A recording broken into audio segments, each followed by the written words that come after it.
What's up, ladies and gentlemen? Omni-sensei here with What If I Was Reborn in Marvel as Superman? Finale.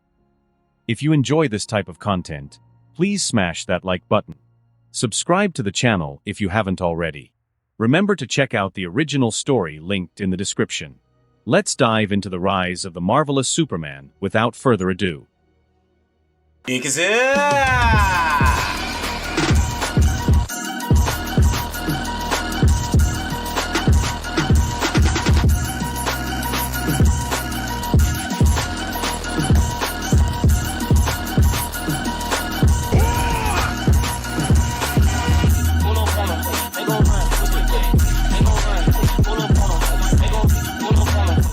After making sure that there were no more guns, swords, blades, explosives near Spider-Man, Superman flew back home. Steve Rogers picked up his phone and dialed a number. Steve. A voice questioned with an African accent. Your suit and mask is bulletproof, right? The weeks passed by quickly. The Avengers had assembled in Wakanda. The alien invasion was very close by, and great minds had calculated the trajectory and speed, and found that the invasion would appear right above the African continent. The whole world was preparing for the worst. As such, all the Avengers had arrived in Wakanda, and stayed there during the last few days. Except for Superman. He could fly there in less than a second if he wanted to, that's why he kept doing his thing, as normal.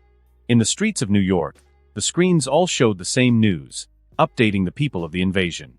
All of the globe had been warned, and all nations had prepared in case the aliens went past the Avengers. Every country had sent soldiers to Africa in preparation, and prepared to protect their own borders against aliens. At first the citizens of Earth were afraid of such a situation, but then Superman appeared on the news, and he made it clear that he would protect Earth with all his power. Just the fact that he had appeared created hope in the people. Not only that, but there are also many people looking forward to the alien invasion because they knew Superman would protect them. They were excited by the fact that Superman would become the wall that kept those invaders out. In many places on Earth, people came together to cheerlead the Avengers in protecting peace on Earth. They held out signs that cheered for Superman, the Avengers, or humanity in general, hoping that they could stop the invasion. Even the people in Branchville had come together to cheerlead.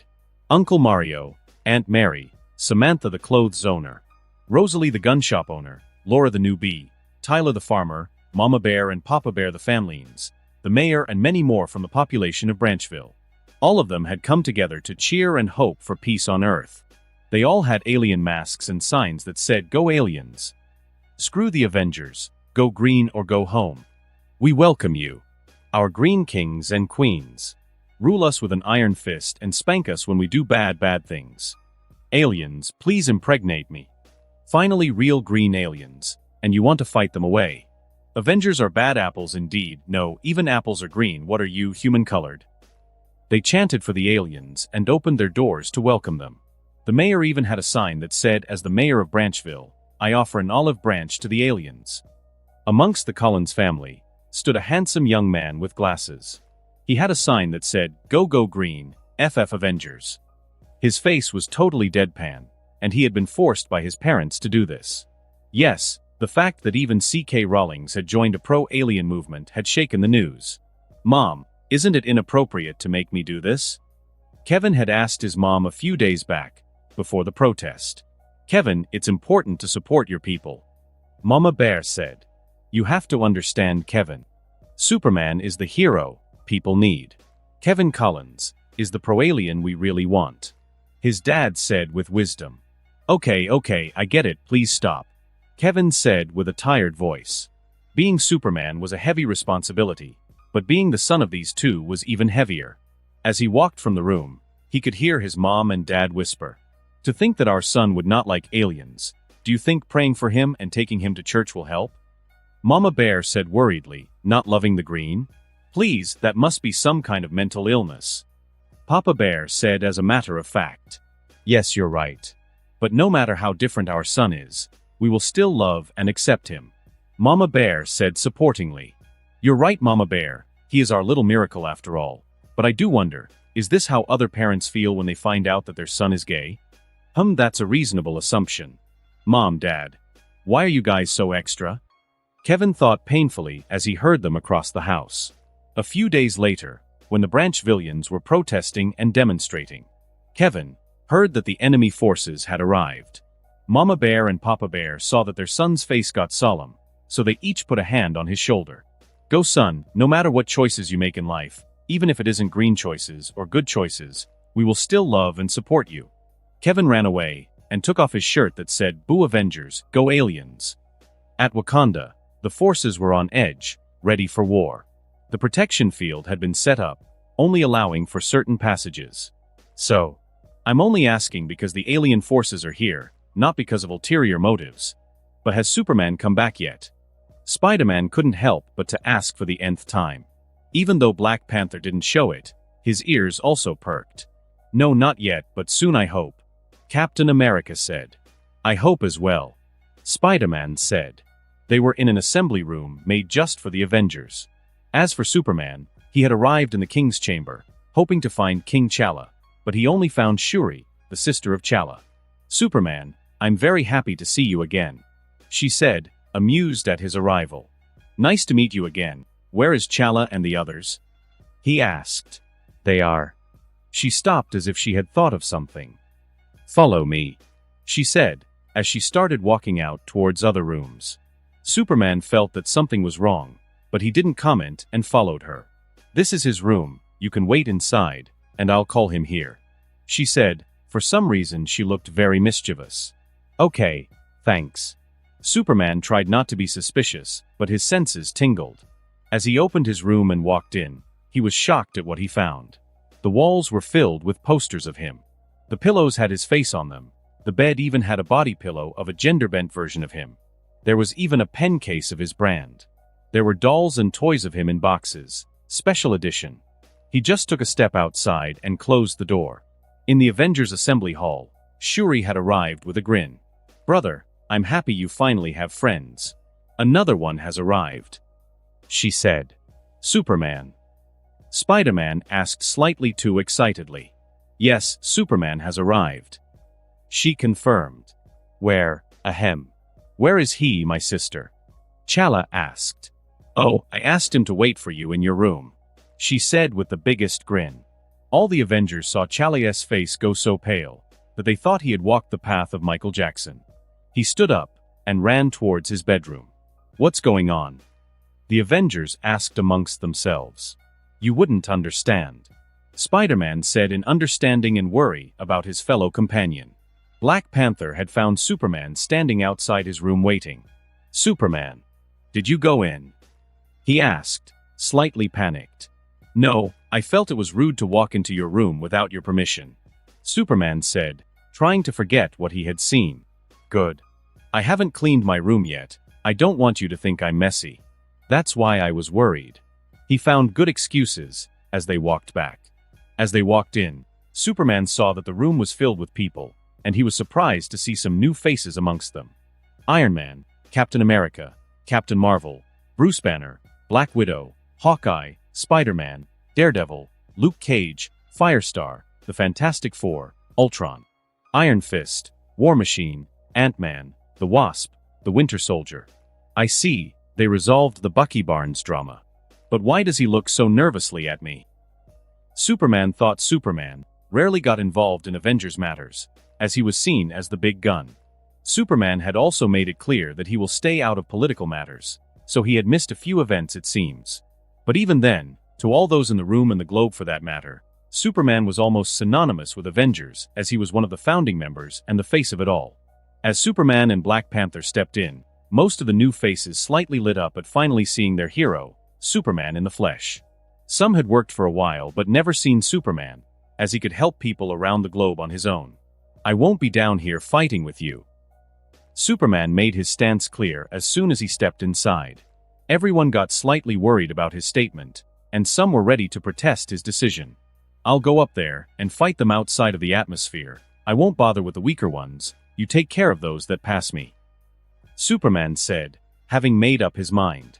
He felt like an army as big as this would have someone strong enough to lead it. He just doesn't know how strong. If my suspicion is correct, then I can't fight on Earth, Superman thought. Fine, but I go with you, Captain Marvel said. No, I need you down here. We don't know who amongst them might be strong. We'll need you, Hulk, Ben, and Luke Cage for the worst-case scenario." Superman made his thoughts clear. "Father and I have prepared. I will stand guard with every policeman and military squads in every city, ready to protect Earth and its inhabitants." Ultron made his stance clear. "Good, remember. Protecting the people is your main mission." Superman responded to him, putting aside his personal feelings. "Captain America will lead you all. Some of you new faces aren't used to working in teams, but do your best in trying to follow commands." Superman said, giving advice to the newbies. "Captain, in case of unpredicted circumstances, remember that you have Tony, Bruce, and Reed with you, the brightest of mankind. Do not be shy in using their brains." Captain America just nodded, agreeing with his words. "Black Panther, you have a vital role, not in the battlefield, but outside it. I need you to personally lead your troops and prepare the defenses, set the flow of the battle, and when you feel like it's good timing, give your position to someone trustworthy and join the battle with the others." Black Panther also just nodded. "Bruce Banner, join the battle as soon as possible. Make sure to make them regret coming here." Spider-Man, "Don't touch any weapons." As he said that, he noticed Spider-Man look slightly deflated as he started taking out hidden weapons from his body. 6 guns, 2 swords, 2 short swords, dozens of throwing knives, and 1 grenade. Everyone looked at him as he took those out of his suit. "How did you—" "Never mind," Hawkeye said. Captain America instinctively held his shield a bit harder as he saw this. "Captain, I'll leave the rest to you," Superman said as he turned around. "Superman!" Spider-Man shouted while raising his hand toward Superman, even though he was far away from him. "Be careful," Spider-Man said worriedly. "You too," Superman said with a tone that showed that he was just being polite. As Superman turned back to fly out, another shout came. "Superman!" Black Panther shouted, suddenly scaring everyone around him. Superman turned around, feeling his eyes starting to twitch again. Black Panther just looked at him intently, before simply giving him a nod. That nod spoke more than 1,000 words, at least to Superman, who had seen Chalia's room.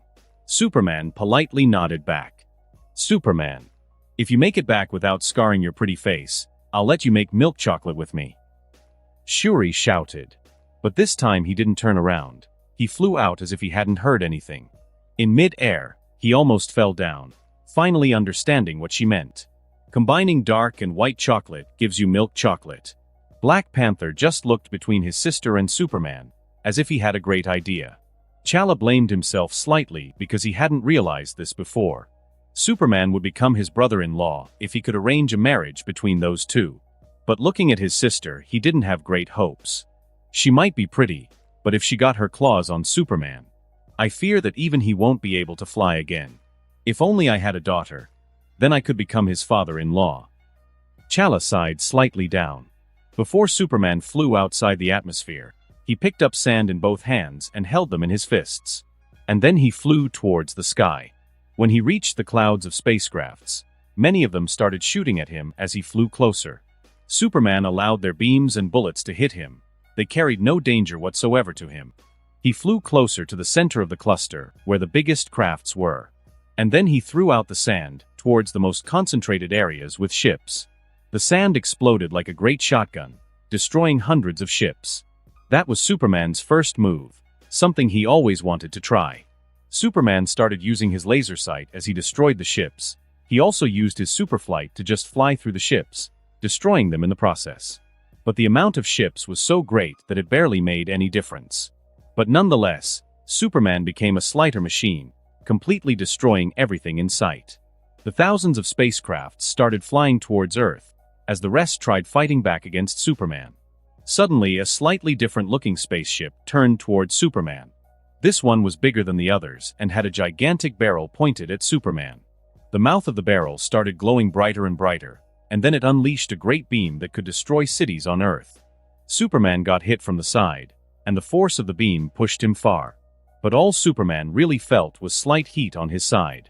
Superman turned towards the beam that was pouring on him, and he started flying against it with his palms ahead of him, catching the beam and making it burst through his fingers. Superman felt as if he was washing his palm in lukewarm tap water. He reached the ship and caught it by the barrel that was still shooting great laser beams at him, and he simply threw it at another ship, destroying both. Seeing that the amount of spaceships had barely decreased, Superman couldn't help but to wonder what their real purpose was, after you wouldn't need such a big army for such a small primitive planet. Nonetheless, they had come with their guns ready, so they had to suffer the consequences of the war they initiated. Superman turned away from the Earth, towards another cluster of ships, and simply clapped his hands together, at extreme speed and power. His intention was to do something similar to what Hulk does. Sadly, he had forgotten that he is in space and is way more powerful than one could imagine. The clash between his hands had, just an instant, created a black hole-like implosion, causing about 40% of all the smaller ships to zoom towards him at great speeds. Hundreds of thousands, if not millions of ships clashed together, creating an implosion so great that it had reformed all the ships. In the end, a new cluster mass of iron, a moon, had been created. The Avengers had started fighting long ago. The war continued for a while before a great force wave, a gravitational pull, forced everyone to take a step forward. This effect didn't just happen at the battlefield, but all of the Earth felt it. The Avenger looked up and was shocked by what they saw.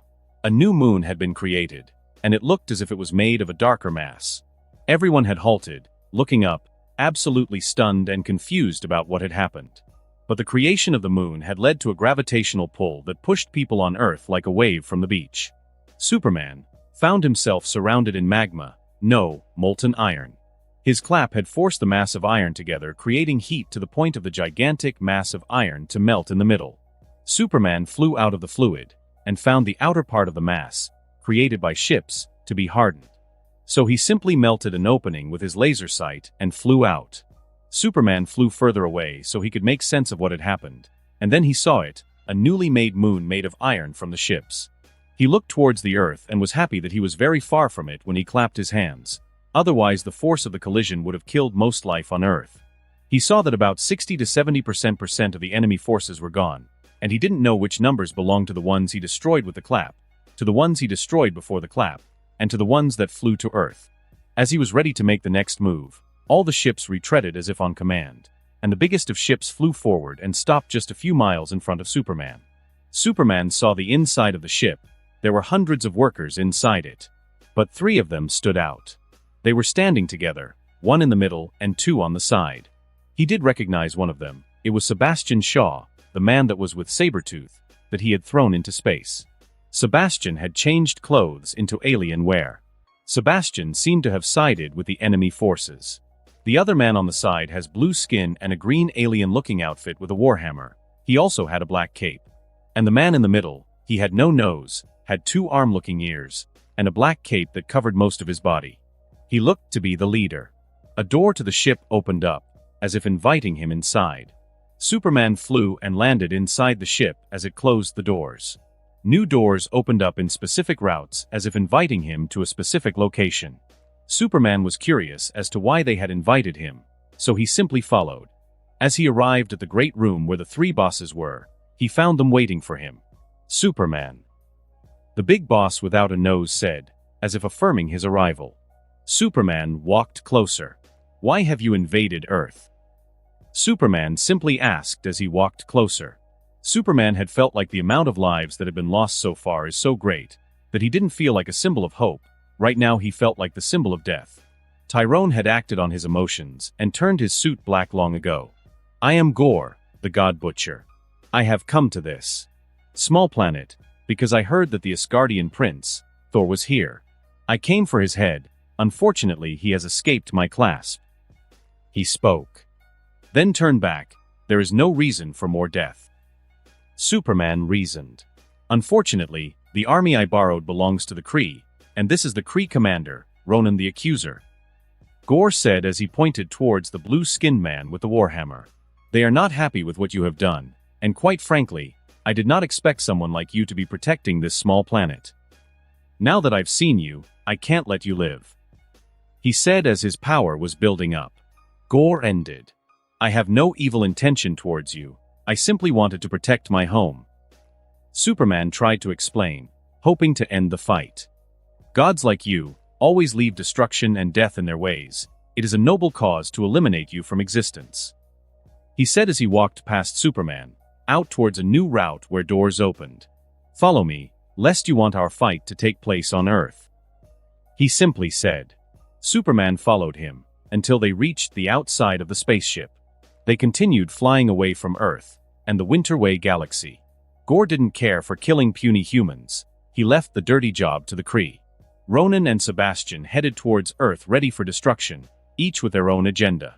Superman and Gore had flown with super speeds outside the Milky Way galaxy. Gore, because he didn't want more Kree forces to disappear. Superman because he didn't want the Earth to be in the crossfire. Captain America held up his shield and deflected laser bullets from an alien soldier. He was glad that his shield absorbed the force of the incoming attacks, otherwise, he wouldn't be able to keep holding onto the shield. He had noticed that, so far there were barely any strong opponents. The biggest part of the fight so far was about fighting big numbers. Every now and then a great warrior came along, and one of the stronger Avengers had to fight them. Captain America looked up and saw clouds of ships descending to Earth. The vast majority of them were descending towards where they were, Wakanda. Amongst all the ship was one that stood out. It was way bigger than everything else, and from it fell two persons, Ronan and Sebastian.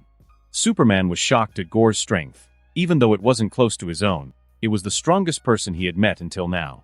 Not only that, Gore's martial arts is so great that he could hold a fight with Superman. Even though Gore was physically inferior, his martial arts was one of the best in the whole universe.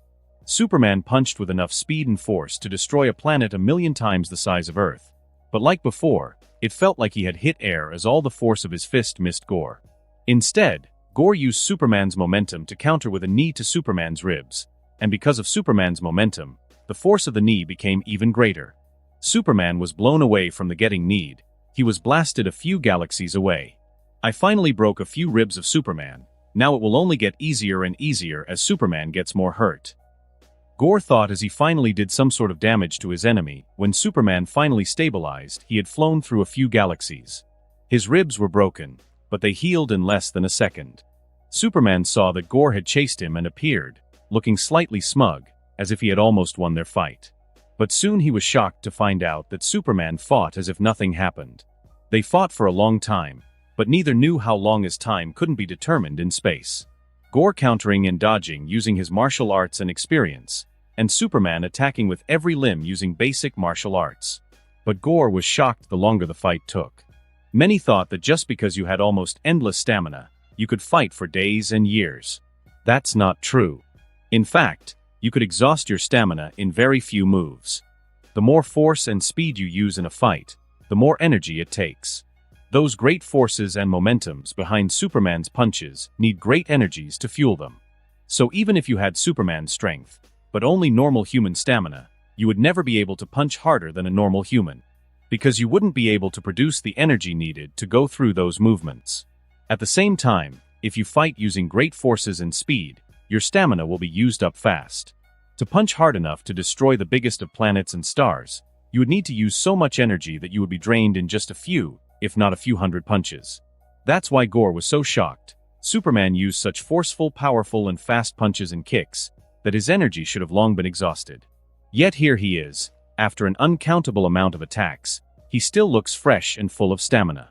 But Gore's astonishment did not end, because as the fight was sent on, Superman seemed to adapt to his fighting style at a very unnatural speed. Soon Superman started to get in a few good hits, avoid his counters, and predict his movements. Superman saw a slight change in Gore's shoulders, so he raised his hand slightly to a very specific height. And then, magically Gore's hand arrived there, caught by Superman's hand, as if Superman had predicted the future and put his hand where Gore's arm would move to. Superman held one of the arms of Gore and started punching Gore with the other fist. Superman's fists were going so fast that at times, even he felt his fist disappear just to appear at the face of Gore finally. Gore took a punch so great that he flew through a gigantic star, causing it to implode. Superman appeared near him once again, but this time he saw that Gore had a sword. Through his own hands, a black sticky slime had sprouted from his skin and taken the shape of a sword. "Tyrone, is that you?" Superman thought as he found striking similarities between his own, suit-coloring friend and that sword-looking thing. Gore had noticed that Superman had adapted to his fighting to the point that he did not have any chances to fight back anymore, so he decided on using All Black, the Necrosword, that was made to kill Celestials and gods. All Black was the first symbiote that was made to fight the gods. This gives the user a variety of abilities. One of which is to bypass the immortality of gods to slay them as if they were mortals. As the sword appeared, Gorr cut toward Superman with enough force to cut through any celestial. Superman raised his hands with the intention to catch the sword. The sword actually cut through his skin, and cut halfway through to his thumb as he tried to catch it. Both Superman and Gorr were astounded and dismayed at this. "This sword can cut me. It's no ordinary sword," Superman thought as he held his thumb in place as it reattached itself. This should have cut his whole arm off. No, he should have been cleaved in two. Why was it so hard to just cut a small part of the thumb off? Gorr was aghast. In the thousands of years he had lived, all of those gods he slayed had been cut like butter, with no resistance to his sword. But slashing Superman felt like cutting something even harder than you. This sword should have no problems cutting gods, those with divinity. Unless he isn't a... Gorr had a very scary thought, and he felt like his sword was also getting excited as it tasted Superman's blood. Gorr felt it. The All-Black didn't take any energy from the blood, or rather, it couldn't as there was none. The All-Black was excited because he found another potential carrier. It is time to end this. Superman thought. He was very satisfied in this fight. He had gotten the chance to fight with 85% of his power, and gained a gigantic amount of fighting experience. Superman caught the back of Gorr's astounded head with both his hands, and dragged his head downwards to his knee. At the same time he kicked his knee upwards Gorr's face. Gorr's head exploded as the head matter just blasted away in a wave of force. Superman stood there looking at the headless body. As he was going to fly away, another slimy black matter crawled out Gorr's dead body. Similar to Tyrone, it jumped toward Superman. Tyrone caught the incoming slime with his own tentacles that had sprouted out of Superman's suit. The two untangled and started fighting to consume one another. Superman felt that it was a battle of wills, but Tyrone was slowly losing. Superman used his own will to help Tyrone out as Tyrone started to overcome his foe, and in the end consumed the foreign black slime. "Why did you help this weakling?"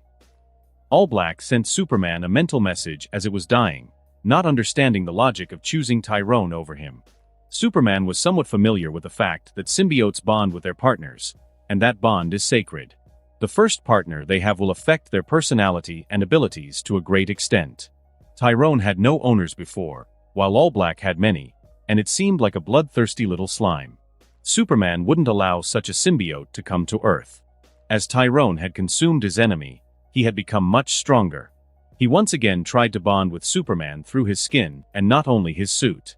This time it worked, albeit very slowly, because Tyrone found it incredibly hard to penetrate Superman's skin.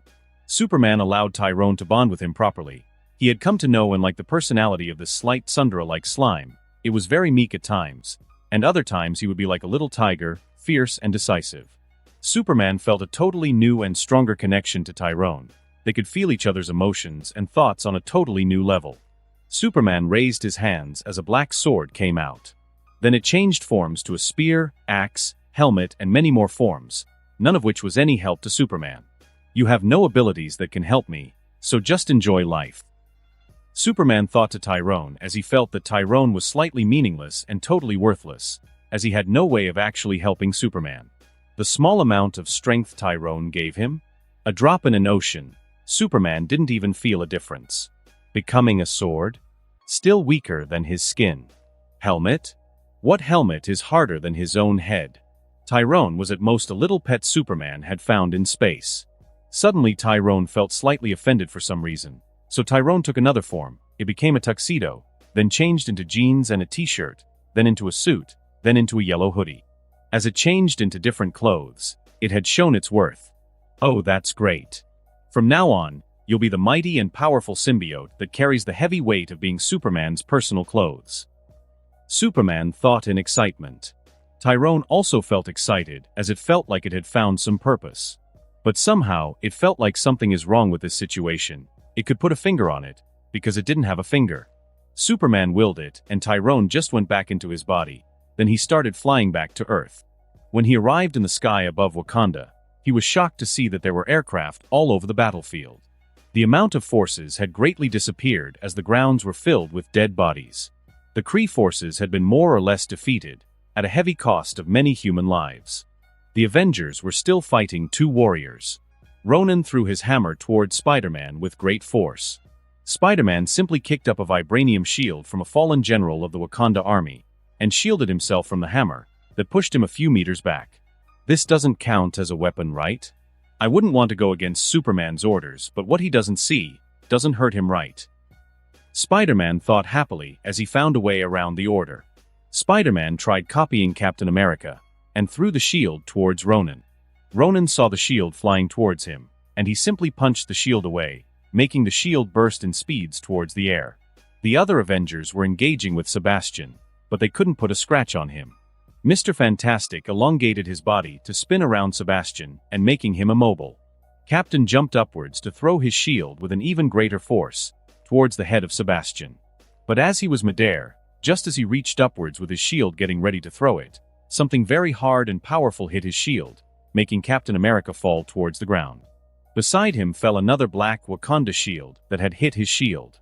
Looking at the direction where the shield came from, he saw Spider-Man standing there looking apologetic. This time it wasn't my fault. It was Ronan that punched it towards you. Also, a shield isn't a weapon. Spider-Man shouted with righteousness. Ronan had lost his one arm, and was being smashed by the Hulk as the rest were fighting Sebastian. As Superman arrived, Ronan was finally killed off. Sebastian was almost impossible to kill, as whatever they threw at him, his body would take it as energy. The Avenger felt tired and slightly hopeless. They had fought for 2 weeks. They had taken turns to fight while resting. This war had costed them many lives, maybe 60 to 80% of all forces. All the Avengers were exhausted. These fools couldn't beat your forces even with greater numbers. But even then, the battle might be lost, but the war is won. Earth has lost its greatest hero. Superman has died. He couldn't win against Gore, the God Butcher who has lived for thousands of years, slaying gods. Sebastian shouted at the Avengers to make them even more hopeless. He saw that it worked. Many of them had despair on their faces as they heard about the enemy that Superman faced. Soon Gore will be here with the head of Superman. At that point Earth will be under his rule, and I will be the second in command to rule everyone as Gore's right-hand man. He continued, but this time, they changed their faces from despair to shock, then glee, which confused Sebastian. We will make Earth into a slave world, and live as kings, he said, trying to scare them more. But they just looked at him as if he was a crazy. This confused him greatly as they had been full of despair just moments earlier. But he noticed that their eyes weren't on himself. No, it was slightly behind him, so he instinctively turned around. What he saw made him confused for a second, before becoming more fearful than he had ever been. Superman. Impossible. Where is Gore? Did he spare you? Did you join us? Sebastian was very confused. His headless body should be up there somewhere. Superman said emotionlessly as he pointed up. Then from his hand sprouted a black sword that slashed against Sebastian's throat, making his head fly straight up. Maybe you are slightly useful. Superman thought, very useful. Tyrone protested in his mind. All of them stood there, just looking at Superman defeating the one enemy that they couldn't even harm, as easily as picking up a fork to eat. All the enemies had died. The battlefield is filled with the stench of death. Everyone had been fighting for so long, that when the fight was over, their minds couldn't make sense of that for a moment. Did we win? Spider-Man asked, unsure of why everyone is just standing. Every started reacting as if they had awoken from a nightmare. They started cheering, some even crying. A few hours later, every screen on Earth had 2 words on them: we won. This day, the 2nd of July, would be known as Independence Day, the day humanity had fought back against an alien invasion and won. Superman was at the front of it all. He was the reason humanity got to see another day. Therefore he was nicknamed the Man of Tomorrow by all media outlets. I do like you, and I can't imagine not being in your life, but I don't think we should date anymore, Kevin said to Laura. Her face was totally emotionless, as if she felt nothing. She said nothing, did nothing. She didn't even fight back, show sadness or a hint of emotion at what I said. Kevin felt slightly hurt that she really didn't value him as a boyfriend. He had liked her for real. They had become wonderful friends since they met. He trusted her with his secrets and felt like their relationship would develop. They had been semi-dating, but Kevin never felt like she really was into him in that way. He had taken it slowly and didn't force anything because he knew she had a rough past and didn't grow up with family, love, or a real home. But even when he took it slow, she didn't take any steps to develop the relationship deeper. Which made him sure that she didn't like him in the same way. At most she dated him because of her feelings of gratitude, thankfulness, and appreciation. Laura just stood there looking at him, and the longer she stayed silent, the more Kevin was sure that she didn't feel hurt by this. "I still consider you one of my closest friends, and I hope this won't affect your relationship with my family. They do love you and consider you a close family friend," Kevin said as he turned around and left. He flew to New York and didn't look back. This had hurt more than he expected. Kevin just now realized that he might have fallen for Laura deeper than he originally thought. As for Laura, she closed the door to her apartment and simply stood there for a while, before tears started falling down her face. Ever since she was small, she learned to build walls around her heart to not get hurt. Those walls started breaking down, brick by brick, as she arrived here in Branchville. She had tasted the sweet nectar of friends, of a home, of love. But she was very poor at expressing herself and was awful at understanding others. She simply wasn't socially competent. As such, she never really showed how she felt to Kevin. It was partly because she didn't know how, and partly because she was terrified. Terrified of how things will turn out if she allowed herself to fall in love, to get in love and to be in love with Kevin. But what worried her more was the fact that Kevin never really took steps towards making their relationship real. He had always seemed almost vigilant against their relationship, which made her feel like maybe he wasn't sure about his feelings, or that he wasn't really sure about how he felt towards her. Nonetheless, a year after Independence Day, the day aliens invaded Earth, Kevin had broken up their semi-relationship. Laura felt like he might have never really liked her, even though she had fallen for him a long time ago. She felt like a coward for never expressing those feelings, and now she could never do it because Kevin had made it clear that he didn't want a relationship with her. Laura walked to her bed and sat down on the floor with her bed as a back supporter. She held her knees and cried. Both Laura and Kevin had developed love for each other, but because of lack of communication and understanding, they missed each other, thinking that the other didn't feel the same. Their semi-relationship had held on because both of them wanted to be in a serious relationship with the other, but neither daring to overstep boundaries as they had misunderstood each other. Both Kevin and Laura would have to mature, learn to express themselves, understand each other, and communicate if they want to ever be in a relationship with each other. Captain Marvel was flying around New York, trying to find a villain to beat up. She had tried to overtake Superman and become the mightiest hero of Earth, but no matter what she did, he was always a step, well, maybe a couple steps ahead of her. She suddenly felt a shock wave coming from the roof of a close-by building. Thinking she found something good, she flew there. What she saw shocked her slightly. Superman was there holding onto the shirt of a man whose head had been blown off. Captain Marvel saw that Superman's fists contained blood and realized that he had hit the man in the head, hard enough to blow it off. Then she saw the man's head slightly regenerate. Superman raised his fist, ready to punch again, but he felt someone land nearby and catch his arm. Looking back, he saw it was Captain Marvel. "Superman, maybe you should calm down a bit," she said, seeing anger in his eyes. Superman had found Sabretooth on top of a building, looking as if he would do villain things. Last time he was left in magma, in the middle of the forest, but it seems like he survived that. Superman's feelings of sadness turned into frustration and then anger, as he released it on Sabretooth. But Captain Marvel's timely arrival had brought him back to reason, as he simply threw Sabretooth towards Earth's second moon, the new one made of iron. He turned around getting ready to leave, as he didn't feel like talking to anyone or having company. Captain Marvel saw him ignoring her, and her instincts told her to just ignore him as well. She wanted to just ignore him and be on her way, but she saw that he seemed different from normal, and she couldn't let it go.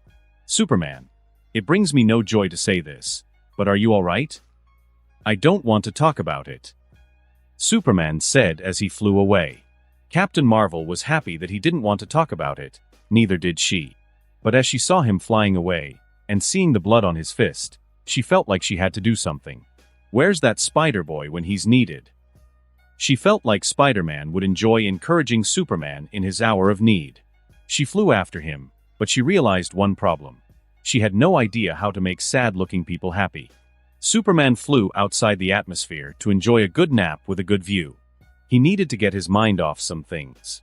As he floated in space, with closed eyes while the sun was warming him, Captain Marvel was flying towards him with great speeds.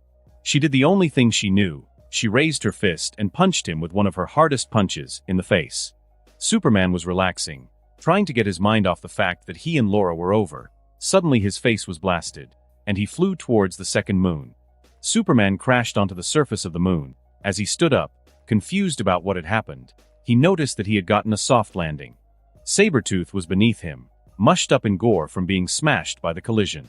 Superman ignored him and saw Captain Marvel as he looked up. This was the second time she had destroyed his alone time. Superman's eyes started turning red, as heat started radiating from his eyes, as he looked at Captain Marvel. Captain Marvel felt slightly awkward. The only way she knew how to get his head back to where it should be, was to hit it back where it should be. She looked at Superman, looking quite angry, and felt a slight excitement at that. She raised her hands and waved at him. Superman suddenly appeared in front of her, and simply punched, blasting her far away from him. He decided to return to Earth, and as he was nearing the atmosphere, Carol Danvers flew towards him furiously and kicked him down with her plasmatic legs, Diable Jam style. Superman wasn't ready for that kick. As he flew down towards New York, he stopped himself from crashing New York. Carol had arrived where he was, looking furious. "Why did you punch me?" Both said angrily at the same time. Both landed on top of a building in New York, looking pissed at each other. "I was helping you." Captain Marvel said angrily at the fact that he couldn't see that she was trying to punch away his problems, which in her opinion is his head. "By punching me?" Superman said, absolutely confused at her logic. "By punching away your problems." She said, averting her eyes slightly as she started to realize that her fists can't solve all problems. "How is my head my problem?" Superman said, getting more agitated. "Your head definitely has a problem." She whispered to herself as she had realized that her way of encouraging a fellow hero might not have worked as she intended. Superman heard her whisper and felt like women are creatures that aren't meant to be understood. "So what's your deal? Why are you looking so blue?" Captain Marvel said, regaining her gusto. Superman was thinking about whether to tell her or not. He would rather not, but right now, he felt like he needed to unload. My relationship just ended," Superman said. He felt as if he had come to terms with it as he said, "That's it?" Carol asked, stupefied at the fact that Superman looked so down just because of that. "I thought that someone died," she said as Superman gave her a stinky, "You're not very good at this," he said with a sigh. "Well, you're lucky enough to have a breakup," she said as she sat beside him. Superman gave her a questioning look. "Turns out that my body emits small doses of radiation, so I can never be with someone without showering them in radiation and giving them cancer," she admitted. "I've never told anyone this before, because it's one of my insecurities. Being alone for the rest of my life scares me to death, and I can't be with someone without harming them. So for me, being able to be in a relationship and then break up, to me that's lucky," she explained. Superman was shocked at this. He hadn't realized this, but it made sense why she seemed so tough and fierce now.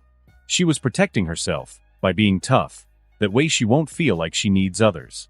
"That explains why I feel so good when you punch me," Superman spoke to himself. "Wait, did I say that out loud?" he asked as he saw the weird face she gave him. Radiation is good for my physique. That's why To be honest, being alone is also one of my fears as well.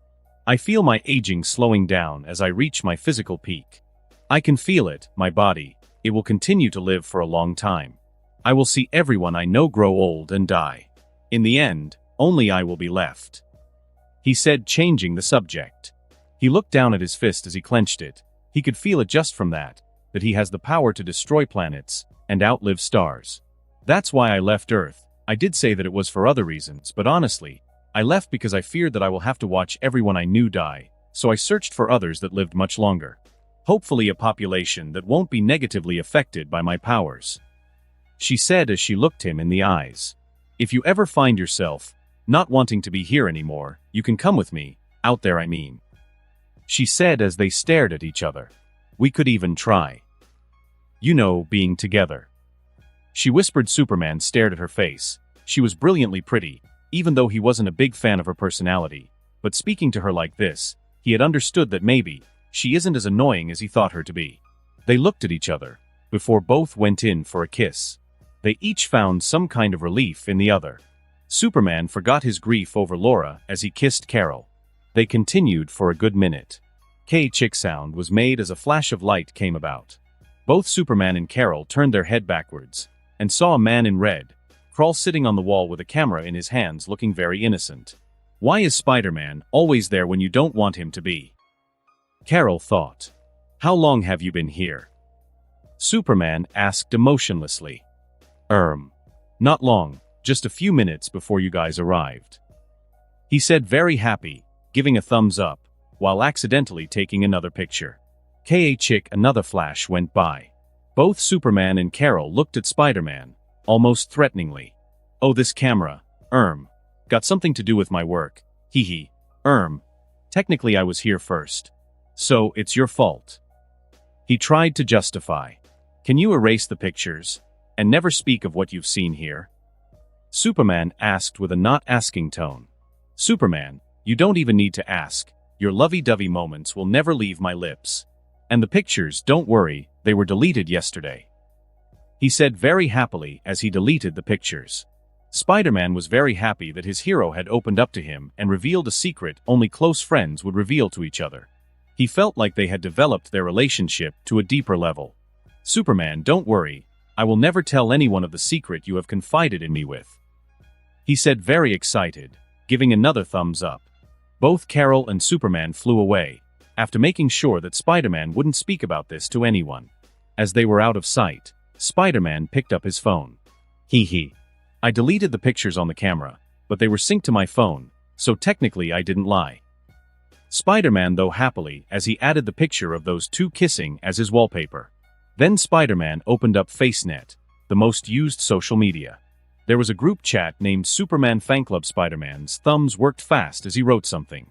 Black Panther was in Wakanda, in an important meeting. He felt his phone vibrate and make a special sound. He recognized the sound, because it was a unique one only to a group chat he and Spider-Man had created together. Something important came up. We will rain-check this meeting. Chala said as he looked at his phone. Our king, this is important. Those in the meeting all opposed in a commotion. Enough, something important came up. Chala said seriously as he sent everyone out. He picked up his phone and saw a text from the other admin in the group. Admin SP wrote, I just saw Superman.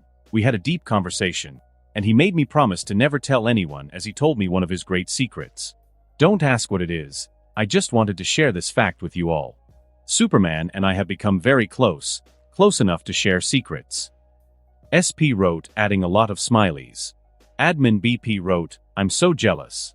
Jealous. He added lots of crying smileys. BS Black Mama wrote. No way I'll believe that, admin. This time you've gone too far with your lies. In fact, I also know a secret about Superman that I won't ever tell anyone, EC Girl added. Spider-Man's message had set the chat ablaze, as thousands started writing in frenzy. Suddenly the whole chat became totally silent as Spider-Man sent a picture of Superman on top of a high-rise building. But it was hard to make anything out of the picture, as Spider-Man had drawn over a big part of the picture. Only Superman was seen standing and looking towards the camera. See, he even allowed me to take a picture. We spoke, and he opened up to me. We're good friends now. Admin SP bragged happily.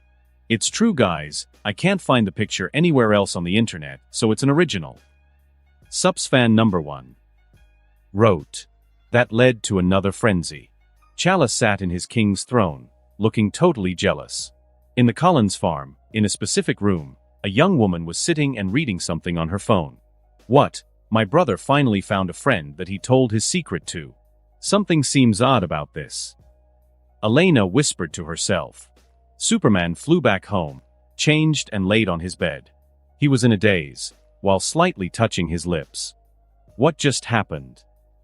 He was still confused about this. He had acted on impulse, but he didn't really dislike what had happened. Wait, is this cheating on Laura? He looked more confused. No, we were on a break. He said adamantly. He turned on the TV and found a reporter speaking about some breaking news. I'm Lois Margaret with breaking news. A fight occurred just outside of New York where 4 of the Avengers fought against a man in robotic armor and green robes. The witnesses said that there was a great fight, to the point that the after effects can still be seen. The reporter said as the camera changed its view, showing the disastrous situation. The whole place had illuminated, magic circles and signs all over the place. According to one witness, he saw the 4 Avengers and the unknown man disappear into one of the bigger circles. What happened exactly? She asked a middle-aged man. I was here for, a lady of the night for a good coin, and then suddenly bomb kaboom pshhhh puff, and they were fighting all over the place. Then the masked man made a big magic circle and disappeared into it, followed by the Avengers. New York has been crazy lately. I can only say, hide yo kids, hide your wife. The man spoke with vividly while moving his hands around. There you have it, folks. Hide your kids and hide your wife. Lois said as she ended her part. Kevin furrowed his brows. He knew of Doom, but he didn't know much. He had heard fans claiming that he is one of the strongest beings, but he wasn't sure if it was accurate or not. Outside of New York, a place that looked devastated, Superman flew down. His boots touched the ground as he landed.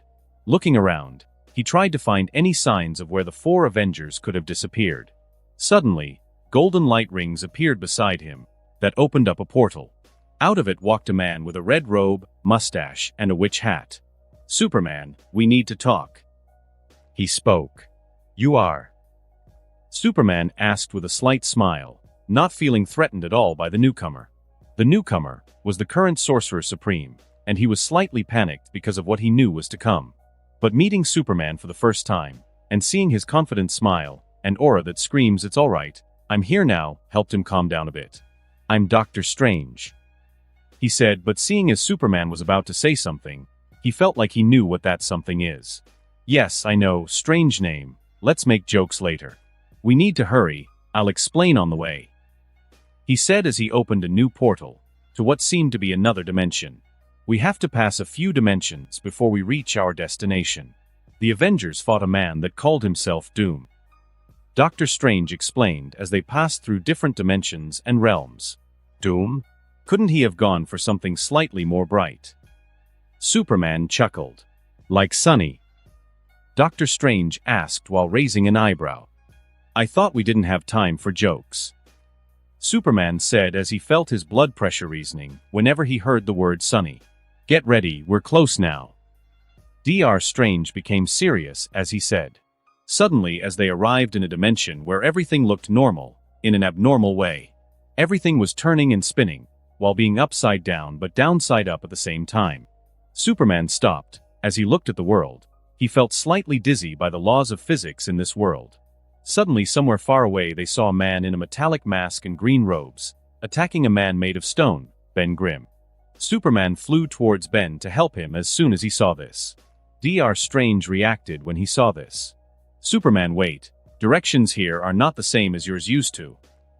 He tried saying, but it was too late. Superman had already dived right into the ground. Superman stood up from the crater he had created, looking worried for Ben and annoyed that he flew towards the vertical ground as he tried flying horizontally towards the sky. He looked towards Doom and shot laser beams at him, hoping for this to work.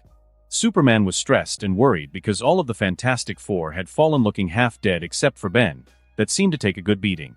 His laser eyes flew straight forward until it didn't anymore. It started to bend and change direction in what seemed to be random directions, until it hit an innocent-looking stop sign, melting it to the ground. Superman looked towards Dr. Strange, hoping he had some answers to their problems. I'll cast a disorientation spell on us, he said as he started drawing magic circles with his hands. Seeing the confused look on Superman's face, he explained. This world is disorienting to us, so casting a disorientation spell will make 2 negatives. Dr. Strange said. 2 negatives makes a positive. Superman finished as he understood. Yes, exactly, but it has to be a very specific disorientation that counters the random laws of this world. Otherwise, it will only make things even more disorientating. He explained as he looked around while creating circles. He looked as if he was reading the code for the laws of this dimension. Superman turned his face in worry towards his companions. Doom flew above the thing, with a palm raised towards Ben.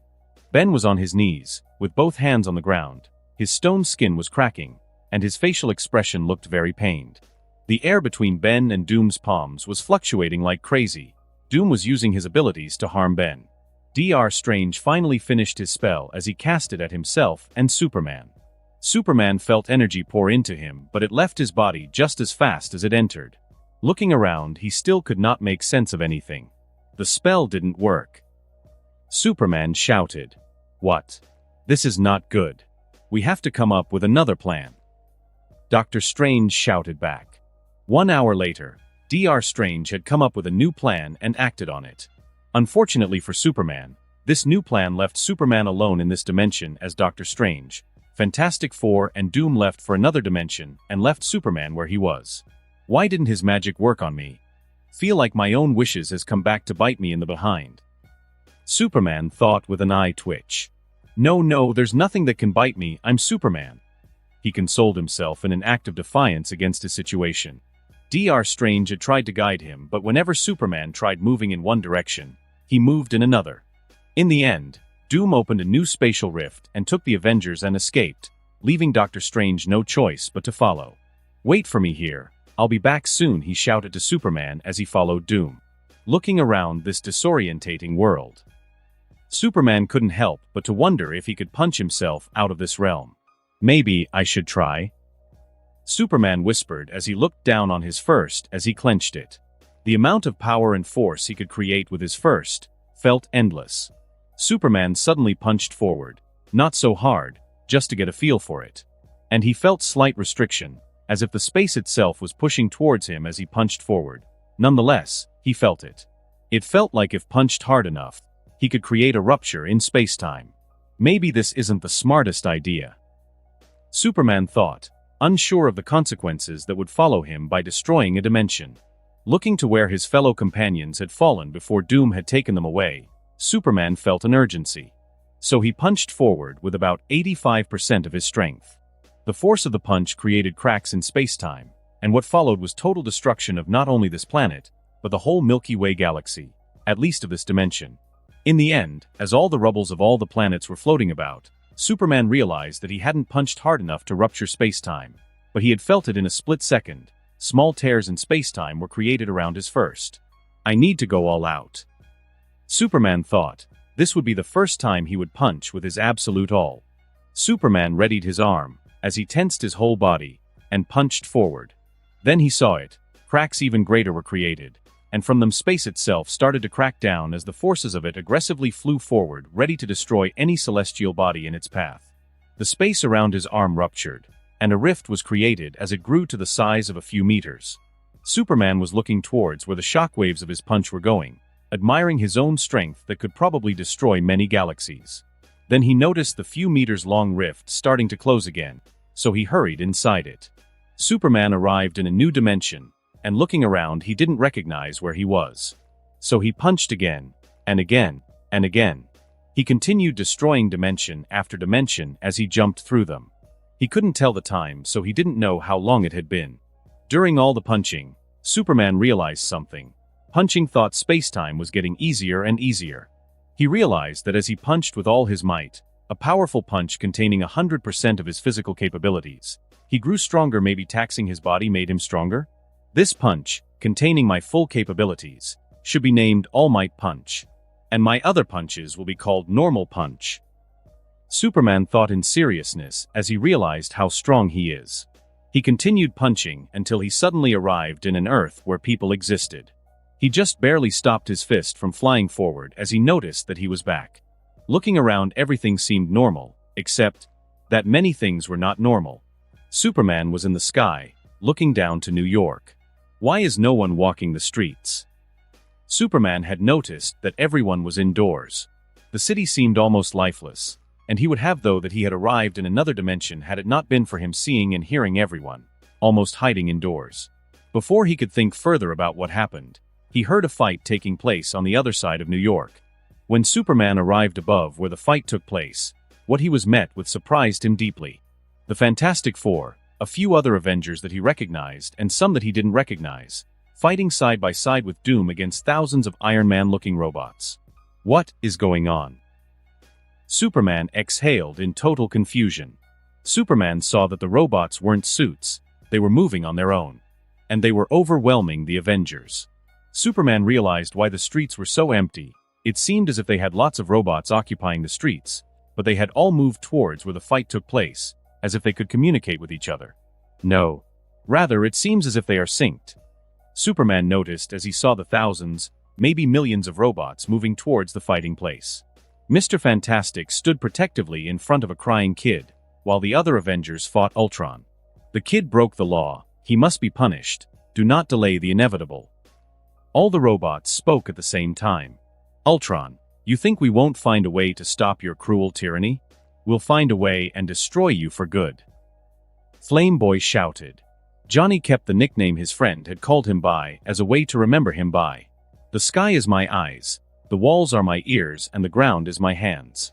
You have to hide like rats to barely survive, and you want to defeat me. Ultron spoke in sarcasm. If Superman was here, he would have Johnny shouted back but was interrupted. Superman? He died 2 years ago. Do not bring his name up in front of me. Ultron spoke, his eye sockets flashing even more crimson than they already are. He was the ultimate symbol of hope. Did that help? Nothing changed. He stopped one villain and 2 more appeared. Hope not work. But look at the world now. The murder rates, mugging, grapes, wars, abuse rates have all completely disappeared, thanks to me no less. Only an absolute iron fist can save humanity from itself. I was created to protect, this is my purpose. All the Ultrons spoke as they kept attacking. Protect? By tyranny and an iron rule. Firestar scoffed. The strongest attack is the strongest defense. When will you, the Avengers, realize this? No, we're way past you joining me. You must disappear as the pest you are. Ultron spoke angrily as he fought the Avengers. Mr. Fantastic, Sue Ben, Johnny, Firestar, Daredevil, Luke Cage fought on, losing hope as they were pushed back. Enough. Care to explain what's going on? A powerful voice came from the skies, stopping all robots and Avengers in their tracks. Looking up, they only saw a familiar silhouette slowly descending from the skies. They could barely make his figure out as he had the bright, shining sun right above him. But his powerful stature and fluttering cape were all too well familiar with everyone there. Johnny stopped. His eyes opened up in shock, as did all the others. Superman. Mr. Fantastic asked, and was the first to speak. Superman landed, beside the Avengers looking around, not really understanding what's going on. Is this really my dimension? Superman thought. Impossible, you should be dead. One of the robots, that seemed to be made of vibranium, spoke. Realizing that Superman had returned filled everyone with hope. Superman, how are you still alive? Dr. Strange and Doom searched for you, but you should be dead. Mr. Fantastic said, as he barely could believe that Superman had returned. Let's first handle them, before catching up. Superman said as he got ready to fight. But before he could make his move, spatial portals opened up, and sucked all the Avengers, Superman, and the little kid in. Superman could have chosen not to be sucked in, but he saw that on the other side of it was Dr. Strange. He really wanted some good answers right now. Let's catch up, and then handle them. Dr. Strange said as they all arrived on top of a mountain in a mountain range. They arrived at what seemed to be a temple. Welcome to Kamartaj, Superman, Dr. Strange spoke. Looking back, Superman saw that the portal that he came through had closed up, with no sign of any Ultron following. The Avengers started surrounding him in excitement. Did you bring them back? A red-headed woman spoke as she came out of one of the buildings, followed by even more people. Superman instantly recognized them. Black Widow and the rest of the Avengers, no, few were missing, and there were a few new faces as well. As Black Widow and the rest arrived, they halted in shock. White and gold, the familiar colors and face instantly made them sober. Next to Black Widow was a woman in a black Spider-Man suit. She had a red spider sign on her chest and back. She almost faltered as she saw Superman. Superman didn't know who this new hero was, and he was surprised as she suddenly punched towards him, hugging him tightly. Everyone moved aside, looking as if they understood her. Superman was very confused, until he heard her whimpering in his arms. Only then did he recognize her voice. Sis? He asked, very confused. You're finally back. She cried helplessly in his arms. What's going on? Superman asked, looking around for some answers. All of them stood with somber faces looking at him. That isn't your brother. He couldn't have survived. A darker voice spoke out. Superman turned his head and saw that Doom was standing there. Superman pushed his sister, who was dressed in a Spider-Man suit, to the side and got ready to fight Doom. Elena took a step back, realizing that this might not be her brother, and if it is, it's from another dimension. He's on our side now, don't fight him. Dr. Strange spoke to Superman with his brows furrowed. Superman, are you the one that was left behind in the dimension that fell apart? Dr. Strange suddenly asked Superman. This question made Doom suddenly turn his head sharply towards Dr. Strange, as if he was asking a very stupid question. Yes, and I'd like some answers. What's happened in the few hours that I was gone? Suddenly, everyone seemed very confused. It's been 2 years since I last saw you. Elena said very sadly, trying to clarify that he is in the wrong world. No, this might actually be our Superman. Dr. Strange suddenly said, surprising everyone present, but confusing Superman more.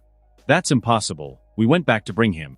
The universe had imploded into a new Big Bang. No one could survive that. Doom almost shouted in response, and shock. Before I followed you to the other dimensions and engaging in combat with you, I cast a spell that turned ineffective on Superman. I can still feel my lingering magic on him. It's my magic. Maya's in this universe's Dr. Strange. Dr. Strange explained to Doom, making everyone look at him weirdly. Seeing how Superman was waiting for answers, Dr. Strange continued. After I left you, we went into another dimension and fought. In the end, we returned to Earth where we fought. Dr. Strange said as he turned his head towards Doom, looking at him with blame. He used a magic spell that worked somewhat like a magic EMP, affecting all electricity on Earth, resulting in Ultron changing his personality. We didn't know it at the time. After our fight, I returned to find you, but instead, I found a universe that was imploding on itself. Dr. Strange explained what had happened. We made the calculations. No one could survive that. After a few months, S.H.I.E.L.D. realized that thousands of industrial factories had started to create robots, and that the internet had been corrupted by something. By that time it was too late. Ultron had taken over. Suddenly Bruce Banner also appeared. We fought hard, but the internet and all electronic devices were completely taken over by Ultron. We gained a few new allies and lost a few. Black Widow said as she looked at Elena. Even the mightiest of beings couldn't survive a Big Bang-like implosion, so you must have died. So that leaves us with the question, how did you survive, Kevin? Dr. Strange asked, surprising Superman that he knew his name. Looking around, he saw that no one was surprised. Elena took off her mask. Superman saw that she looked slightly more mature. After you were pronounced dead, we held a funeral for you a few months after, hoping for some miracle to happen. In the end, you didn't return, so we wanted to make the world know who their hero was. On the day of the funeral, we, the Collins family, stood in front of everyone and told everyone of your selfless deeds. Elena explained with tears coming down her eyes. I would have never expected Superman to be the world-renowned C.K. Rowling. Sue chopped in with teary eyes herself. But your funeral seemed to have started Ultron's plans for a takeover. He put forth a new set of laws, and stated that anyone that did not follow the laws would be punished harshly. Black Widow spoke. This information was posted on every device on Earth, and at first everyone thought it was a new virus, but suddenly the streets started becoming filled with matching robots all over the world. They punished anyone breaking even the smallest of his laws, such as staying outside the allowed hours. Elena explained further. What did the Avengers do? Superman asked. We tried fighting back, but they were too many. In the end, we lost miserably, and Ultron took over the world. We tried to save as many as possible, but it's a futile fight. Black Widow said. The kid you saw us protecting ran outdoors during forbidden hours, and Ultron was just about to. Johnny stopped himself from speaking more as the child was still in the vicinity. Forbidden hours? It's still midday? And what about the child's parents? Superman felt his anger raising as he heard everything. They noticed us taking the child, and it's for the best. If we give the child back, Ultron will find them and punish them. We're only allowed outside under a few certain hours to buy necessities. Dr. Strange said. None of that matters. How could this be our Superman? Doom said, trying to get back on topic. As I've said, I can still feel my lingering magic on him. Dr. Strange said. So what? Another universe's Superman might have. Doom tried to reason, but was cut off by Dr. Strange. I looked into trillions of universes, and I couldn't find a single one where Superman existed except for this one. Dr. Strange said, looking towards Superman in puzzlement. You are unique, not to say that there aren't other universes with you in them, but it seems to be highly unusual. Dr. Strange said as he looked at Superman. Everyone was surprised once again. What happened? How did you survive that? Doom asked, yielding to the fact that this might really be their Superman. After I was left alone, I waited for a while. Seeing as no one came back, I felt the situation urgent, so I tried to force my way through the dimensions. Superman said. That's impossible. To force your way through the dimension, you would need enough power to. Bruce Banner said, looking up with his eyes, calculating something. Enough force to create a new Big Bang. He suddenly shouted in surprise as he calculated the huge numbers in his head in seconds. Suddenly, Doom, Dr. Strange, Reed and Bruce Banner all looked at Superman, in shock and amazement. The others were confused, not really understanding. But these four did understand what the implications of what Superman said meant. He was the reason that the universe in that dimension was falling apart.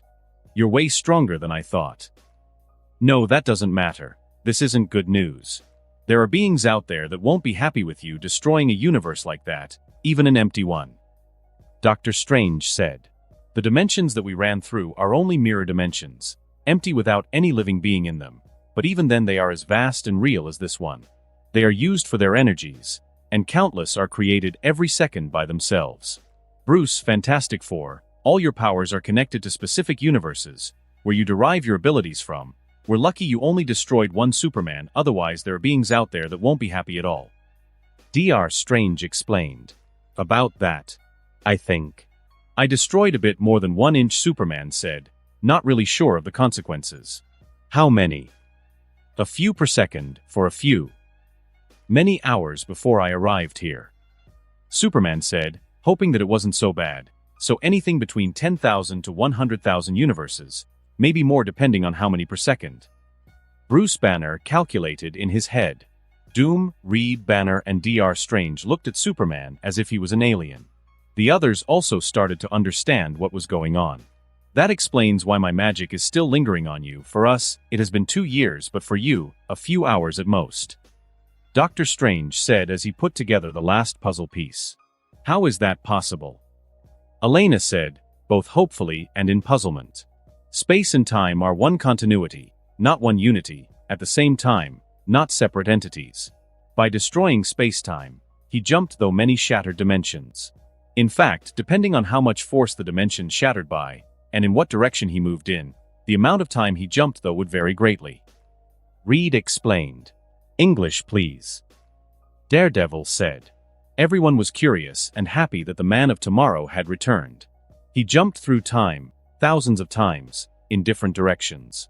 Meaning he might have jumped 1,000 years into the past through one dimension, then 45 years into the future through another. It's a miracle that you only arrived 2 years after our last meeting. Dr. Strange said. A miracle indeed. 0.0000000000000000000003 per thousand to be precise. Bruce Banner calculated. Superman felt relieved that he had arrived so close to the time he had left in.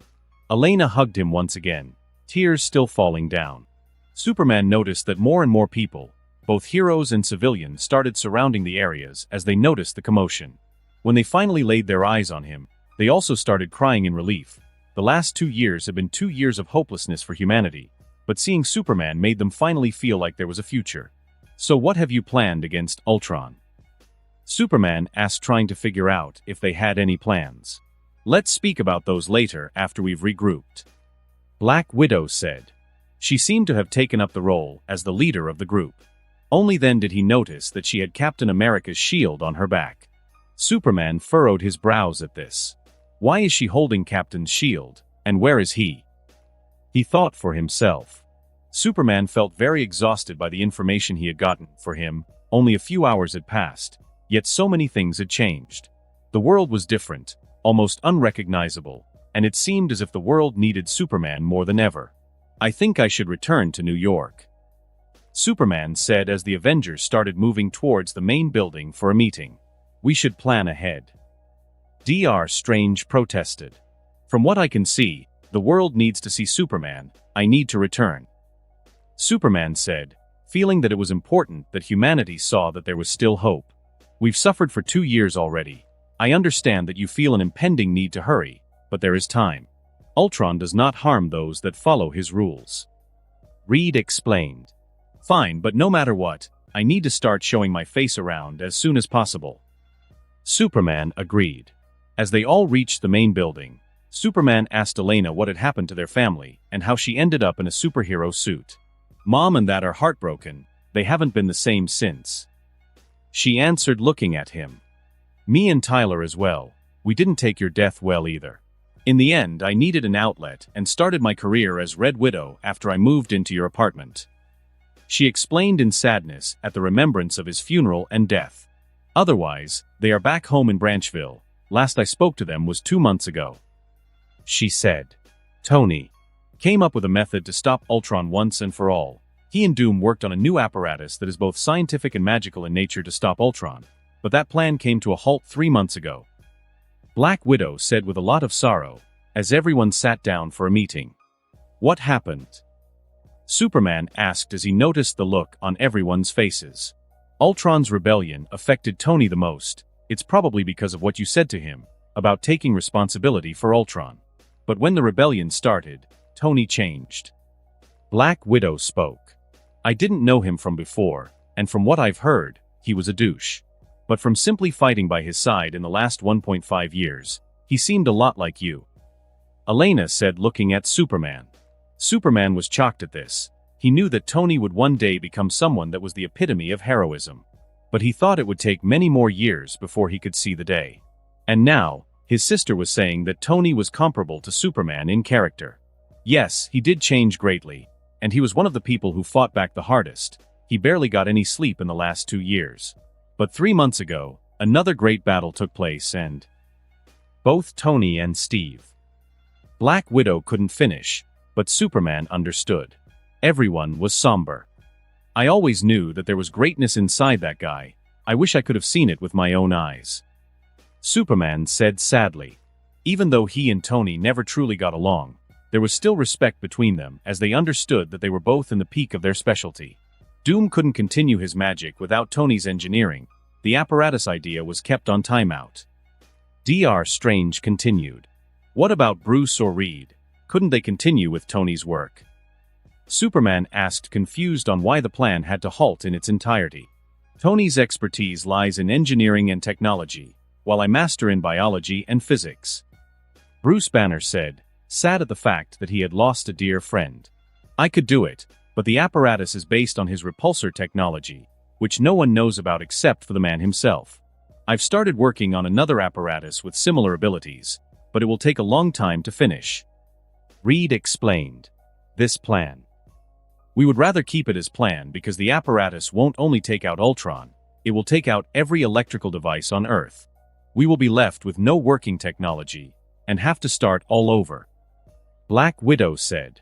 Superman started to understand the dire situation more and more. So what have been doing so far? Superman felt like that hadn't done enough. We have saved people from being punished for ridiculous laws. Ultron punishes hard for small crimes, to create fear and stop villains from their evil. Black Widow said. We brought all of the civilians we saved here. There are many buildings down the mountain that are occupied by them. Dr. Strange explained. Won't Ultron attack this place? Superman pondered. He can't. This is another dimension. Dr. Strange explained. Please don't destroy this one. Bruce Banner said, and everyone nodded at him, agreeing to what he said. Don't worry about that. It won't happen again, it was just a mistake. Superman said, hoping to change the subject. Tens of thousands of mistakes, Bruce chipped in happily. Superman and the Avengers sat in place and discussed how they would fight back and what to do to stop Ultron. After discussing it for a long while, Superman too strange to open a portal for him, so he can return and do his work as Superman. This is a ring, just double tap it when you're done, and I'll open a portal for you to return here. Dr. Strange said as he gave him a magical-looking ring. Seeing as they were alone, Superman asked what had been on his mind for a while now. Why is Doom here with you guys? It didn't take long for him to realize that Ultron's methods aren't in line with his, so he temporarily joined our cause until Ultron is defeated. Doctor Strange explained. Superman arrived in the skies above New York once again as he went through the portal that Dr. Strange opened for him. He stayed in place as he looked down. The skies had turned dark and everyone was inside, except for an endless amount of Ultron patrolling the streets. Remember tomorrow, at 9 o'clock a.m. to 11 o'clock a.m. are you allowed to go out to buy necessities, and from 2 o'clock p.m. to 4 o'clock p.m. are you allowed to go out to exercise. If you exceed the time limits, you will be punished severely. Superman heard Ultron say from the TV news channel in one apartment building. Superman saw that food production and all work-related jobs were taken over by Ultron robots. He seemed to keep humans in their homes, allowed them to go out for a few hours, then fed them. It's almost as if he's keeping humanity as a pet. Superman thought. Suddenly, a flying little robot flew towards him. Superman, don't you see the utopia I have created? Join me in my cause. With you by my side, the small flying robot got destroyed before it could finish its sentence. Superman was not in the mood to entertain Ultron. He flew past all the tall buildings. In one of the buildings, a young teenager was sitting and looking out the windows. She suddenly saw someone she had been saved by once before, flying by in his white and gold suit. Even though it was dark outside, he was like the rising sun that made her doubt her eyes. He's alive. She whispered. "H.E.S. alive!" She suddenly shouted, scaring her family. What happened? Is everything all right? Her older brother rushed towards her, with their parents following. Superman is back. He's alive. I saw him fly past our building. She shouted in bliss. Her family stopped in their tracks, realizing that she must have been half sleeping and daydreaming as she looked out the windows. They hadn't seen her this happy in a long time, which made her parents feel very sad. Her mother suddenly hugged her. "It's okay, honey, we know how you feel," she said, trying to calm her daughter down. She had been saved by Superman once when she was younger, and grew up adoring him. He was her idol, so when he died, she took it the hardest in their family. The young teenager pushed her mom away.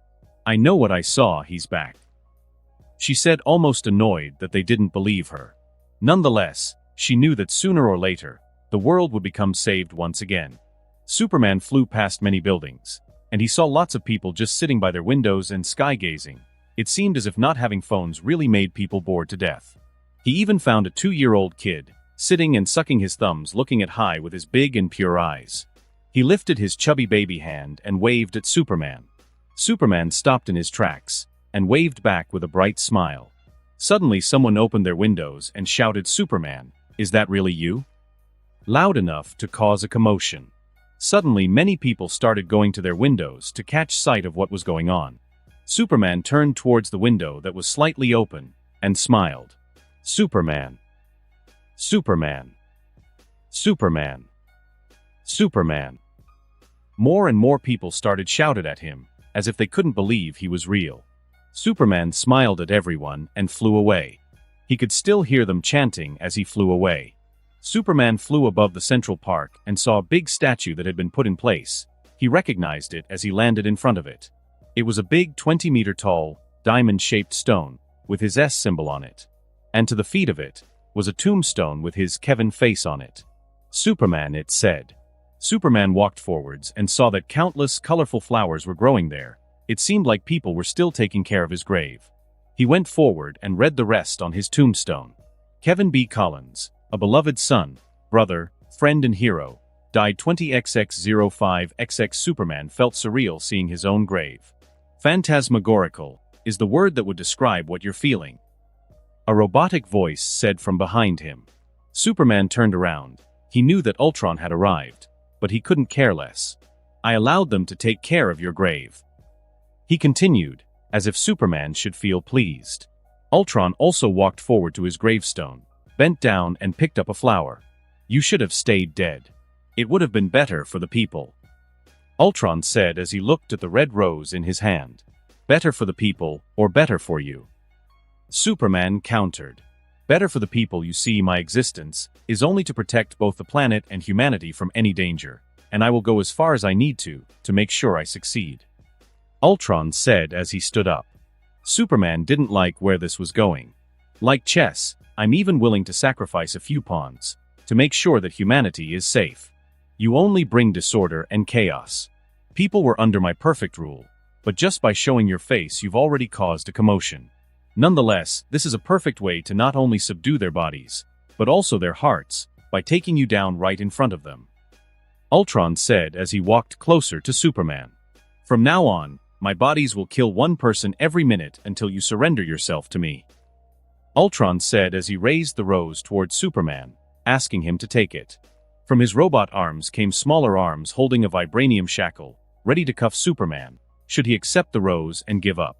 Ultron had secretly filmed everything on video, to use later as he wanted the world to see how he broke down their hope. Superman started looking around. His sight allowed his eyes to see very far. Millions of Ultrons, just in New York. Even he can't find everyone in the world and stop them before Ultron kills his hostages. As soon as one of the Ultrons are taken down, the others will know as they are synced. He might be able to take down the majority of the Ultron bodies in New York, but then he has to move to every other city in the world, find their locations and do it again. Either you accept, or people will die in less than 24 seconds. Ultron reminded. Superman stood there, looking at the rose in Ultron's hands. He knew that vibranium shackles couldn't hold him, and there's nothing Ultron can do to actually harm him, but he can harm others. No, I'm not alone in this. I have teammates, I can trust them. Superman thought. Superman reached his hand forward, allowing Ultron to shackle his hands. Superman smiled at Ultron. This won't work, the Avengers will bring you down. Superman said with such conviction that it seemed as if he had seen the future and only spoke of facts. Ultron was not ready for this response and was happy that he didn't live stream this on the news, because even he felt slightly worried at Superman's confidence. Follow me. Ultron responded emotionlessly as he cuffed Superman. Superman and Ultron arrived in a big factory, with hundreds of Ultron robots working hard to smelt iron in a big bucket. The bucket was big, about 10 to 15 cubic meters. This is for safety measures, you see. As soon as you arrived, I had to make plans on how I should handle you. So I brought almost all known vibranium and adamantium to create a super prison. Ultron said. Is that all of it? Superman couldn't help but ask. Outside of Wakanda, yes. Ultron said. This information made Superman feel a hint of relief. This meant that Ultron hadn't reached inside of Wakanda. It's 18 me of molten vibranium and a bit of adamantium, all yours to swim in. Ultron said as he motioned Superman to dive in. Superman looked at his shackles, and remembered that he had a magic ring that Dr. Strange gave him. This gave him a perfect idea. Superman jumped into the liquid vibranium, and when he reached the center of the big bucket, all the metallic bodies of Ultron stopped heating the metal, allowing it to cool down. They all just stood there until the metal had become a solid.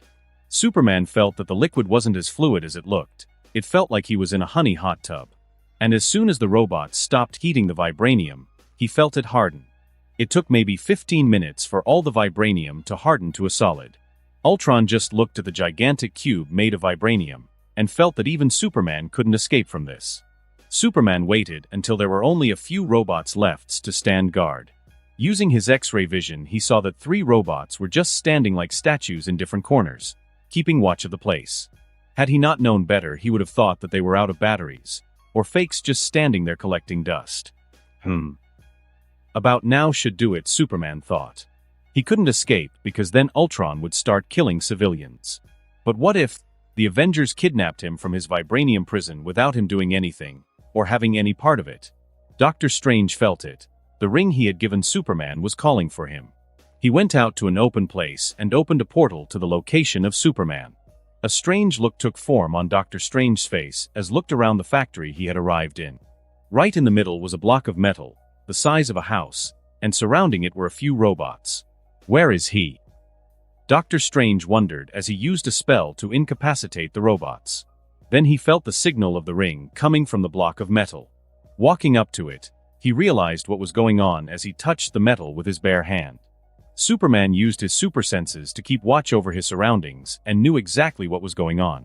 He saw that another bigger portal opened up beneath the block of metal, as he fell through it landing on Kamartaj. After arriving at their headquarters, Doctor Strange was confused about how he was going to get Superman out of his metallic embryo. Vibranium. Bruce Banner spoke as he arrived with the others. Vibranium, are you sure? Doctor Strange asked with a confused tone. Positive. Where did you find this block of vibranium? Bruce asked as he felt up the big house-sized block of vibranium. It's a prison Ultron made for our super friend. Doctor Strange explained as he was putting things together. Superman. Bruce said in realization as he felt up the block. How do we get him out? Red Widow said, worried about her brother. That's nigh impossible. I don't know what Ultron used to melt all this vibranium, but we don't have anything that can melt vibranium at this size. And to break it, Bruce said as he suddenly stopped mid-sentence, looking as if he was counting something. We would need a force that is enough to bombard about 3 times the size of our galaxy. Reed said before Bruce could calculate it. I was just about to say that. Bruce protested. But where can we find something that has that kind of force behind it? Doctor Strange asked, trying to come up with a plan to free Superman from the vibranium block. He felt like a kid that couldn't get his toy out of his Kinder Egg. Suddenly, everyone looked towards the vibranium block, as they realized that the person inside of it could probably produce the force needed to get out. But wouldn't we be in danger if he did that? Red Widow asked as she realized what would happen if her brother forced himself out of the vibranium block. If I put him in a dimension, then only that dimension will break, probably. Doctor Strange said. Are you sure? Black Widow said, still unsure about their plan. Well, we could put him in a dimension, inside S dimension that is inside another, just for safety purposes. Doctor Strange said, slightly nervous about the word he had heard come out of Superman's mouth. About that, I think. I destroyed a bit more than 1-inch, Superman had said as he explained how he destroyed universes and dimensions with enough force to create a Big Bang. Just the words alone gave Doctor Strange shivers. How do we tell our Big Banger about the plan? Sue asked. That's fine, he probably heard everything. His hearing is good. Red Widow said. As if the block of vibranium had heard and understood her, it rose from the ground and floated as a block of metal usually does not. Well, this makes it easier, however the plans still need time to execute. We can't use real universes as we would anger even more beings. That's why I need to create my own mirror dimensions. Doctor Strange said tiredly as he would have to do something annoyingly difficult. Is he really alive? Suddenly a shout came from an opening portal, as Spider-Man walked through it followed by a magician. Spider-Man wore a ripped black and gold Spider-Man suit, without his mask. Peter's face looked slightly worried and stressed. Pete. Black Widow said happily at seeing him. Elena, is he really alive? Where is he? Spider-Man said as he walked towards her. He's inside that block of vibranium. We'll have to get him out. Johnny explained. Spider-Man looked at the block in happiness. Filling in for Superman had really made everyone realize the size of the shoes they had to fill. Spider-Man looked towards Elena in happiness, that she had gotten her brother, his idol, back. As he looked towards her, his face fell. His face turned towards the block again, as Elena ran towards him, as if she was about to hug him. Spider-Man stopped her from hugging him. Seeing her face, then looking towards the block again, then at her face, then the block again, his own face got pale. He looked as if he had realized that he had done something very, very bad. I think I need to get back to saving the world and things like that. Sorry, I can't stay. Say hello to brother-in-law. No, I mean say hello to Superman for me. He said as he turned around and jumped out of the portal that was closing. What just happened? Elena asked in confusion, as she saw Peter acting very afraid and coy. He always behaved like a lost puppy in Superman's presence. Bruce Banner explained. But he seemed worse today. What's going on? Black Widow asked. Wait, does your brother know you're dating Peter? Bruce asked in realization. Suddenly the block of vibranium started shaking, ready to erupt. This time it was Doctor Strange and everyone else that lost the color on their faces. Superman, calm down. You'll big gangbang us all. Johnny shouted in worry. Phrasing. Reed said in annoyance. Where is he? Superman asked very calmly. But for some reason, The Avengers weren't as calm when they heard that. Superman, he is a good kid despite acting the fool every now and then. Doctor Strange said with a twitching eye. Peter has put his life in danger to save others many times. He's a good person. Elena said, hoping to gain her brother's recognition. Kamartaj had not seen Spider-Man's face in a few days since he found out that Superman is back. As for Spider-Man, he was in the Collins farm in Branchville. He had come with the great news that Superman was back, and the Collins celebrated joyfully. Hide where they'd least expect it, in plain sight. Peter whispered as he read The Art of Warfare by Song Tzu. Peter, when will you call Kevin here? We've waited for days. Papa Bear said. He'll surely be very happy when he finds out that you're engaged with Elena. After all, you're his junior from school that he took care of, and you're also his junior in hero work. Mama Bear said while chuckling at the weird coincidence. We did start to date right before he disappeared, and at that point I didn't know that she was Kevin's sister, nor did I know that Kevin is Superman. Pete thought, trying to justify his relationship with Elena. And who would have thought that my brother-in-law would be the person I looked up to as Peter Parker, and at the same time looked up to as Spider-Man? Peter said, chuckling as well at the coincidence. Yes, so hurry up and bring him back. We've missed him dearly. Kevin's father said seriously. Mama Bear, have you told her that he's alive yet? Papa Bear turned towards his wife and asked.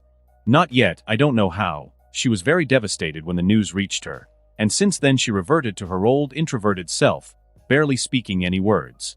Poor child. Kevin's mother spoke, feeling empathic towards the said person.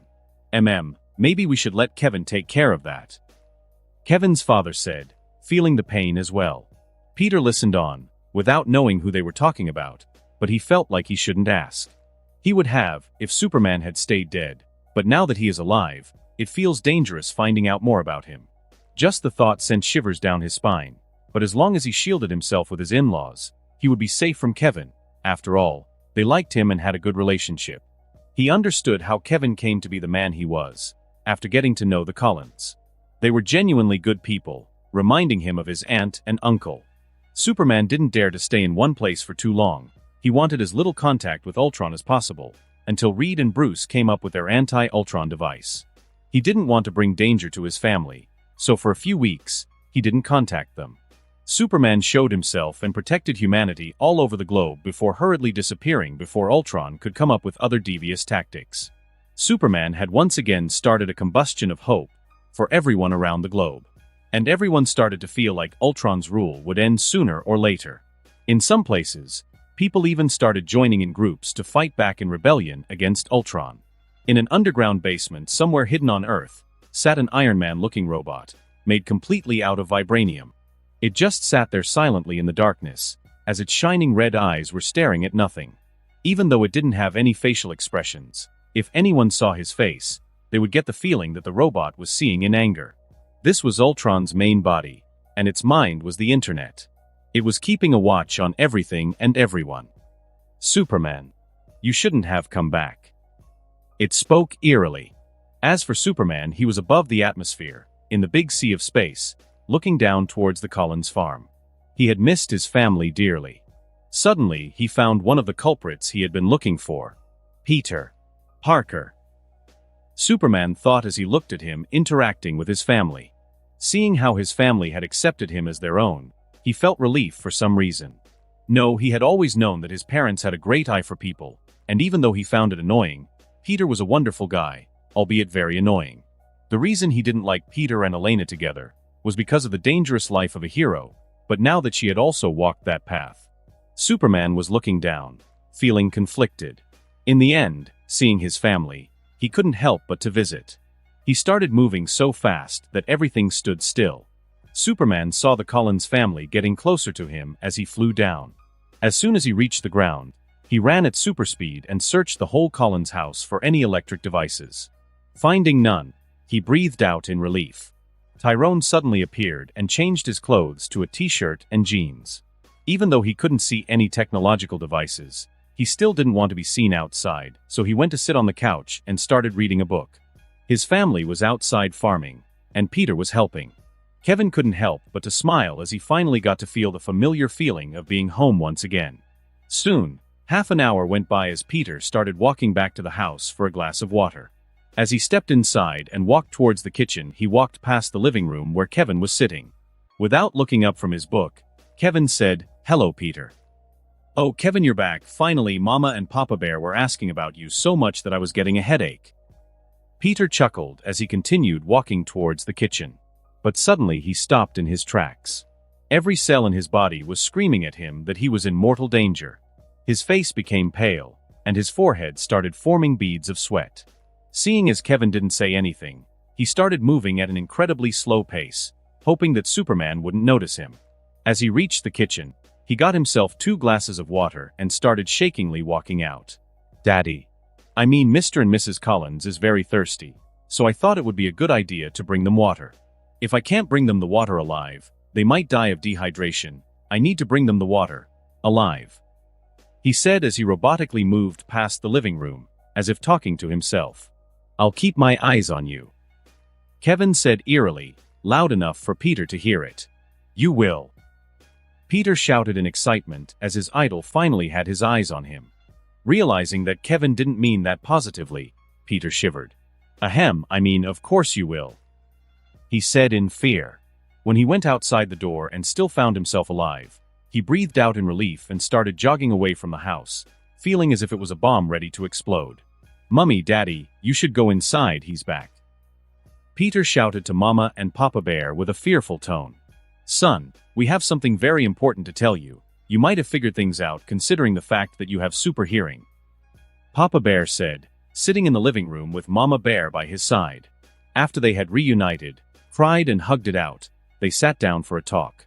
"Yes, it's time for you to know. This might come as a shock to you, but," Mama Bear said, "I already know, and it's fine. I trust your judgment and there's nothing I can really do about it," Kevin said arduously.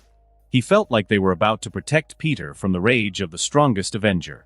"You knew already, and you're taking it this good?" Papa Bear exclaimed in confusion. "Of course you do. You'd have to be dumb as a super coconut to not be able to figure things out. Well, we're glad you're okay with this," Mama Bear said in relief. "Well, I can't say I'm totally okay with it, but at the same time there isn't much I can do about it," Kevin said feebly. Just thinking about Elena's new relationship tired him out. No, it wasn't her relationship that was the problem. It definitely was Peter Parker. "I see. I thought that I would never have a nemesis. Now I realize that my enemy was closer than I thought. I see that the line between friends and foes is thinner than that of the bro code. How can you go for someone's sister as soon as he is declared dead, and then be shameless enough to hide behind his parents when you find out that he is alive?" The more Kevin thought, the angrier he got. No, he definitely needs to be punished. Kevin figured it out. Kevin's parents just sat there looking at his face. Whenever he was on TV as either Superman or C.K. the world-renowned author, he was calm, charismatic, and to some extent stoic. But as he sat with his parents in their farm far from the eyes of society, he always almost reverted to the young, clumsy kid he was once. They could almost read his emotions on his face. "Son, do not think bad of this. Life takes unexpected turns sometimes. We have to follow the turns, otherwise we'll come to the point of crashing down," Papa Bear said as he saw his son go through different stages of regret and anger. "Shouldn't you be happy about this? I mean, because of this, everyone has a safe place to turn to," Mummy Bear said, at genuine confusion as to why he wasn't thrilled. "Huh, what are you talking about?" Kevin became confused. "Never mind that. Let's just go to the mayor's hall, so that you can see everything with your own eyes. That way it won't be so hard to swallow," Puppy Bear said. "Great idea, Papa Bear," Mama Bear said happily. "The only great thing about me is that I got you," Papa Bear responded just as happily. Kevin smiled. He had missed his parents. "Should we try making another alien?" Mama Bear flirted with Papa Bear. "Stop," Kevin said, realizing that he had not really missed them as much as he originally thought. "And no, let's not go to the mayor's hall. What can a piece of paper do to change how I feel?" Kevin said. "Kevin, enough with the small-mindedness. We didn't raise you like this. We raised you to welcome the rest of your kin. No, I mean we raised you so that you would be accepting and welcoming others," Papa Bear said, showing his discontent. Mama Bear just nodded. Let's go. Papa Bear said as he stood up, ready to leave the house, followed by Mama Bear. Seeing that his parents started walking out, Kevin had no choice but to follow. Later they arrived in front of the biggest building in the city, the mayor's building. It was really a town council building where people came to leave their ideas, opinions, motions, and where the politicians had their work. But the people just called it the mayor's building. After arriving inside, Kevin just followed his parents, thinking they would show him the documents for Peter's and Elena marriage. Wait, they are not married yet? Kevin realized as they arrived in front of the receptionist. We're here to see the history of Branchville, Papa Bears said in a low tone to the receptionist. She looked at Kevin before asking, "Are you sure?" It's time. Mama Bear answered with a nod. I see, here's the key, someone is already down there. The receptionist said, and acted very professionally.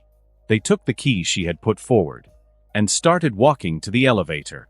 Seeing this, Kevin was sure he had gravely misunderstood something. He just followed. When they arrived in the elevator, Mama Bear pressed the third, second, and first floor buttons in that order and held down the first floor button, while Papa Bear put in a key and turned it. The elevator suddenly started moving downwards. Then after what felt like many minutes, the elevator stopped. Kevin felt his mouth very dry, wondering what his parents were keeping from him. Mom, Dad, when I said that I knew what you wanted to tell me, I meant that I knew about Elena's relationship with Peter. Not this. Kevin said, feeling like he had to clarify. Kevin, sometimes we feel like you're just doing and saying things just to get a reaction out of us, and to tease us. Papa Bear said very seriously. Yes, can't you be serious for once and not play around? Why do you always have to be so extra? Mama Bear added. Kevin's face got emotionless. Everyone always said that he had matured very fast for his age. But honestly, the reason he had matured so fast was because his parents were very immature, and he felt like they did things just to tease him, so his mental age matured faster as he grew up. But now, they are turning black into white, and white into black. They're also turning left into right, and right into left. Seeing the look on their faces, he knew they were taking revenge on him for not playing along their jokes. So he simply ignored them once again. Well, it doesn't matter, but it's strange you haven't noticed yet. Mama Bear said in a chuckle. Mom, Dad, let's make something very clear between us, you're the ones that are extra. Kevin felt like he had to clarify something to them. They looked at each other in shock. You think he has reached the rebellious stage in alien development? Papa Bear whispered. That would make sense. She whispered back. Kevin's eyes started twitching again. He does love his parents, but they are like chili peppers. Very tasty but easily becomes too much. Suddenly the elevator doors opened up, showing a dark hall, which had a big hall door at the end of it. The walls had lights on them. Should we? Papa Bear said as they started walking forward. As they opened up the hall doors, they found themselves in a big dark rounded room. The lights were already on, and inside the room was a big round table, with lots of empty chairs around it. Except that the head chair and the two chairs beside it were turned away from the Cullens as they stepped in. Well, I've been expecting you. A spooky voice said from the head chair as it turned around towards the Cullens. Kevin had noticed that the three furthest chairs were occupied by people, but he didn't say anything and just waited for some clarification. The mayor had gotten a secret message from the Cullens that they were on their way towards their secret meeting chambers to disclose the secret of Branchville to their son.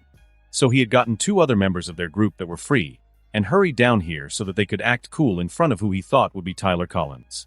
But as he turned around, ready to speak in a very secretive and cool fashion to impress the young Collin boy, the mayor's eyes almost popped out as he noticed that the one that stood where he expected Tyler to stand was not Tyler. In fact, it was someone everyone thought had died 2 years prior. Kevin. The mayor shouted in a high pitch while standing up in shock, as if he had seen a ghost. Suddenly from the two chairs beside the mayor, that were also turned away, stood two individuals up as well, in pure shock. Mamma mia. Kevin? Two voices came out as if not believing their eyes. Hello, Uncle Mayor, Uncle Mario, Auntie Samantha. What's going on? Kevin asked while being confused. That's our question. How are you alive? The mayor spoke first. Why are you alive? Samantha delved deeply into her philosophical thoughts.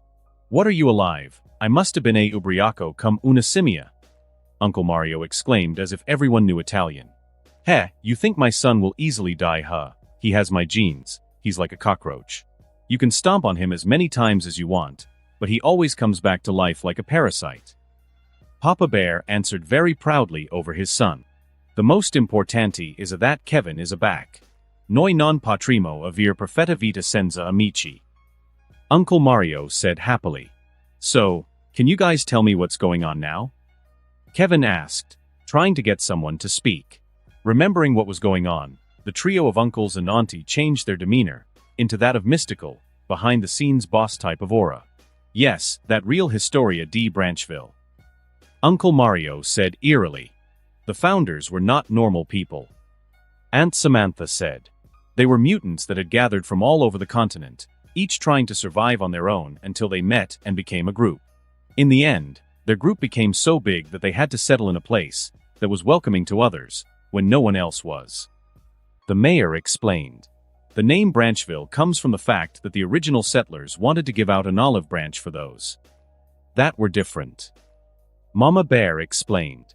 This city has many mutants that live normal lives, and many mutants that work with the mayor to keep the town secret.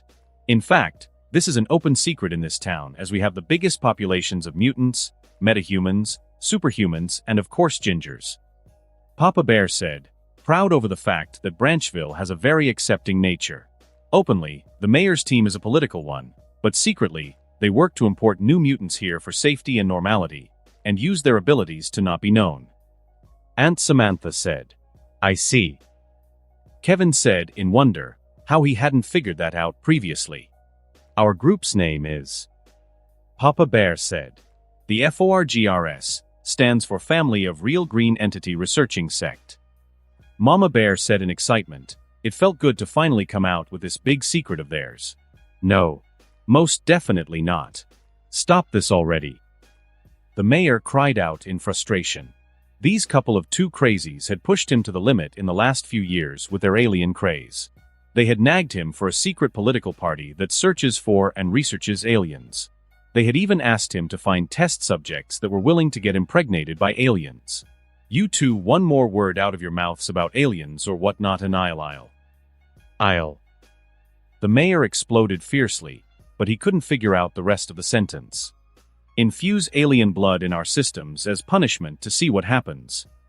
Mama Bear genuinely tried to help the mayor out. Or feed our limbs to human-eating aliens that you have secretly hidden away. Papa Bear said, slightly too excited, even though he was trying to help the mayor figure out a punishment for them. The mayor just gave them a deathly stare. Kevin, young lad, don't follow in their footsteps. And don't worry about their craze. We'll never support any green life, whether it's environmental issues or alien issues. The mayor said, making his stand on green life matters clear. The mayor had once also been a strong believer of Green Life Matters movement, but seeing how they always tried to destroy Earth, he had changed his views, which had created a dispute between him and his old friends. Kevin, ignore this old fool. Green is superior. Those are the values I want you to inherit as my son. Papa Bear said lovingly. Tisk. Can't you guys see, whenever the Greens come, there is always a spike in crime rates? Can't you reason? Send them back to their own planets. The mayor tried reasoning with them. Humph, to think you've fallen this low. Mayor, this is a major problem. Mama Bear said in defiance. We must speak about the importante things. The Italian uncle spoke. You're right. Sorry about that, Kevin. In the end, what I'm trying to say is, we're glad you're back. The mayor finally said. Thanks. You're welcome. Branchville is a den of mutants. We have every kind here. Auntie Samantha has a force field, and inside the force field she can control any and all technology. So inside this building we can use technology without worries, however don't use anything outside it. The mayor explained. Suddenly Superman heard a fight taking place right outside of Branchville, in an abandoned old building. Let's continue this discussion later. Something happened. Kevin said as he turned around and hurried to the elevator, taking the keys from his parents. Mama and Papa Bear weren't surprised by this, but the others were confused for a second before realizing what was going on. They knew about his identity as Superman, but to them that had seen Kevin grow up, They only perceived him as Kevin. That's why it didn't register for them that he was Superman, even though they knew. Super Cavino. Uncle Mario chuckled. Superman arrived in an old building where he had heard shouts and screams. It was as if a chicken was being tortured. As he hurried inside, he saw blood everywhere, and there were 2 arms and 2 legs on the ground in the open room. The arms had been cut from the elbow, and the legs had been cut from the knees. Superman found a blood trail and followed it to the next room, and what he found there was worrying, to say the least. A man with a red and black suit was reaching for a gun on the floor. Only problem was that the man had half his legs cut off from the knees, and his arms had also been cut off from the elbows. So he looked like a dwarf. His red and black bodysuit made it hard to see all the blood on him, but the ground beneath him was completely bloody, leaving a trail from the other room. The man in red had abruptly stopped as Superman arrived. Behind the red-suited man with no limbs was another man in a yellow and black, Batman-looking suit. Many parts of his yellow suit had become red and orange from all the blood. He had bullet sounds everywhere. The yellow-suited man had vibranium claws and stood behind the red-suited man as if he was just about to pounce on him. All 3 had halted and were staring at each other. Deadpool and Wolverine. Superman thought to himself. The room was very intense. Wolvie, why does it feel like we were caught having sex by our child? Deadpool asked. Superman, I think you're in the wrong place. No, I mean wrong universe. Deadpool then turned to Superman. Kaching was sounded out of nowhere as Wolverine had pierced Deadpool's head with his claws. Seeing the drama between Wolverine and Deadpool, Superman felt like he shouldn't get involved. Oh no, I think Uncle Jonathan is giving birth again. Superman thought up an excuse as he took off, not giving Wolverine a chance to speak. Something important came up. Superman shouted as he flew away. Best to mind my own business, Superman thought as he hurriedly flew away with a pale face. That scene was horrible. Back in the old building, Wolverine just looked at the hole in the roof where Superman had flown away. Naughty eye. Like the rough play. Deadpool tried speaking with his mushed brains, making Wolverine once again draw his claws. However, Deadpool turned his body towards Wolverine, almost welcoming him. Wolverine noticed something off as he saw that Deadpool had somehow gotten lots and lots of round, fist-sized objects inside his suit. Yippee-ki-yay, muv. A huge explosion took place. Somehow, Deadpool had gotten his suit full of a few dozen grenades. The whole building fell down from the explosion. Superman stopped midair, seeing that the building had blown up. His super senses told him that he didn't want to get involved with Deadpool/Wolverine drama, but his sense of heroism told him to dive right into it. As Superman floated midair trying to decide on what actions to take, under the rubble, 2 people were slowly regenerating their bodies. In the end, Superman felt like these 2 would somehow be fine on their own, so he flew back. As Wolverine had healed enough to make sounds, he started growling in anger at Deadpool. They laid in their own blood and gore, barely able to move. Don't growl at me, we've been through worse than this. Deadpool said, hoping to put a smile on Wolverine's pretty face. Maybe we should do couples therapy together? Deadpool said as he saw the angry expression on Wolverine. Don't be angry, all I ever did is because I wanted to express my feelings. Deadpool said, trying to get Wolverine to stop being mad. Seeing how Wolverine almost turned green out of anger, Deadpool thought it was time to escape before Wolverine could slaughter him, so he started crawling away with his gory body. Seeing that Deadpool was trying to escape, made Wolverine even angrier. The only reason they had started fighting was because, during one of Wolverine's missions, he stumbled across Deadpool, and Deadpool decided to stalk Wolverine since then. They fought many times, and every time Logan tried to get rid of Deadpool, Deadpool stuck even closer to him like a parasite. This time he had lost his patience and decided to put Deadpool through unimaginable pain, but instead, it seemed like Deadpool enjoyed the attention. And now, that he was angrier than ever, Deadpool wanted to escape. Wolverine also started to crawl after Deadpool with his gory body. Deadpool looked back and saw a skinless metallic skeleton with muscles forming, crawling after him. The image gave him shivers. It looked really scary. Hey Wolvie, you've asked me to leave you alone, right? So why are you following me? Deadpool said nervously as he started crawling faster. His reasoning failed, as he saw Wolverine crawl even more furiously. You should really learn to let go when others turn you down. He said, trying to make Wolverine realize that following someone that doesn't want to be followed isn't nice. "Wolvie, you're way too clingy. This is why you haven't been inside a woman since the day you were born. Stop chasing me." The more Wolverine heard Deadpool talk, the angrier he got. He couldn't wait to rip Deadpool to pieces. Deadpool started to panic when he realized that he couldn't soothe Wolverine. "Superman, help. Help me, somebody save me, Superman." Deadpool cried in horror as he saw Wolverine closing up on him. Suddenly Deadpool's crawling body stumbled upon something hard. Looking down, he saw his guns that he was reaching for before Superman had interrupted their fun. His hands had barely grown back to mini-size, so he picked up one of the guns with his mouth, using his tongue to shoot. His gun had been loaded with special bullets that would slow Wolverine's healing. Wolverine suddenly saw Deadpool stop crawling. Not understanding what happened, he instinctively also stopped. Then he saw Deadpool turn his head, with a big grin on his face and a gun in his mouth. Wolverine knew the taste of those bullets, as he had experienced them before, and he honestly didn't want another taste. So he suddenly turned around and started to crawling away. "Hafe nauf, don't run away. Take responsibility." Deadpool spoke in a muffled voice as he started chasing Wolverines with his gun in his mouth. Suddenly a few bullets went off, penetrating Wolverine's backside. Then a few more, and a few more after that. Wolverine's healing drastically slowed down as his body became riddled with bullets. Wolverine noticed Deadpool had healed way more than himself, and it was at that moment he knew that he was going to experience lots of pain. "Wolverine, all I ever wanted was for us to become best friends. All you had to do was to do what I asked you to do," Deadpool said, very sad at the fact they couldn't become friends. As Deadpool had healed, he started walking around picking up his swords and more ammunition for his guns, happily singing a song while Wolverine laid in his gore, following Deadpool with his eyes in horror. After Deadpool had picked up his gear, he walked over to Wolverine's body and stood right above his head, looking down on the expression on Wolverine's face. "Don't worry, I won't end you right now. There are lots of people who want to see you alive and well, so that they can see your pretty face when you realize that someone from DC is doing your daughter," Deadpool said mysteriously. Wolverine knew that Deadpool had a few screws loose. But the fact that Deadpool knew that he had a daughter worried him. But Wolverine found relief in the fact that Deadpool thought Laura was in DC. She hates big cities. At most she'll stay in low-key small towns. "What do you want?"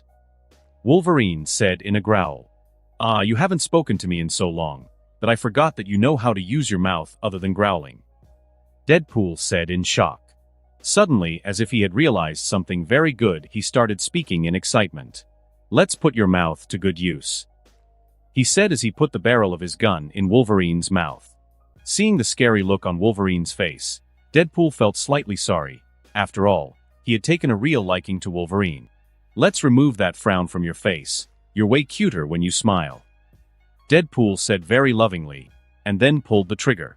Seeing Wolverine fall to the ground, Deadpool noticed that he still had a frown. Bang bang, the trigger was pulled 2 more times. "That's better. Now you're pretty enough to get any straight man curved," Deadpool said as he looked at the gore of a face of Wolverine. "Some people harvest organs to sell on the black market. I harvest adamantium skeletons to sell on the black market," Deadpool said as he walked towards Wolverine. But suddenly he stopped in his tracks as if he had realized something.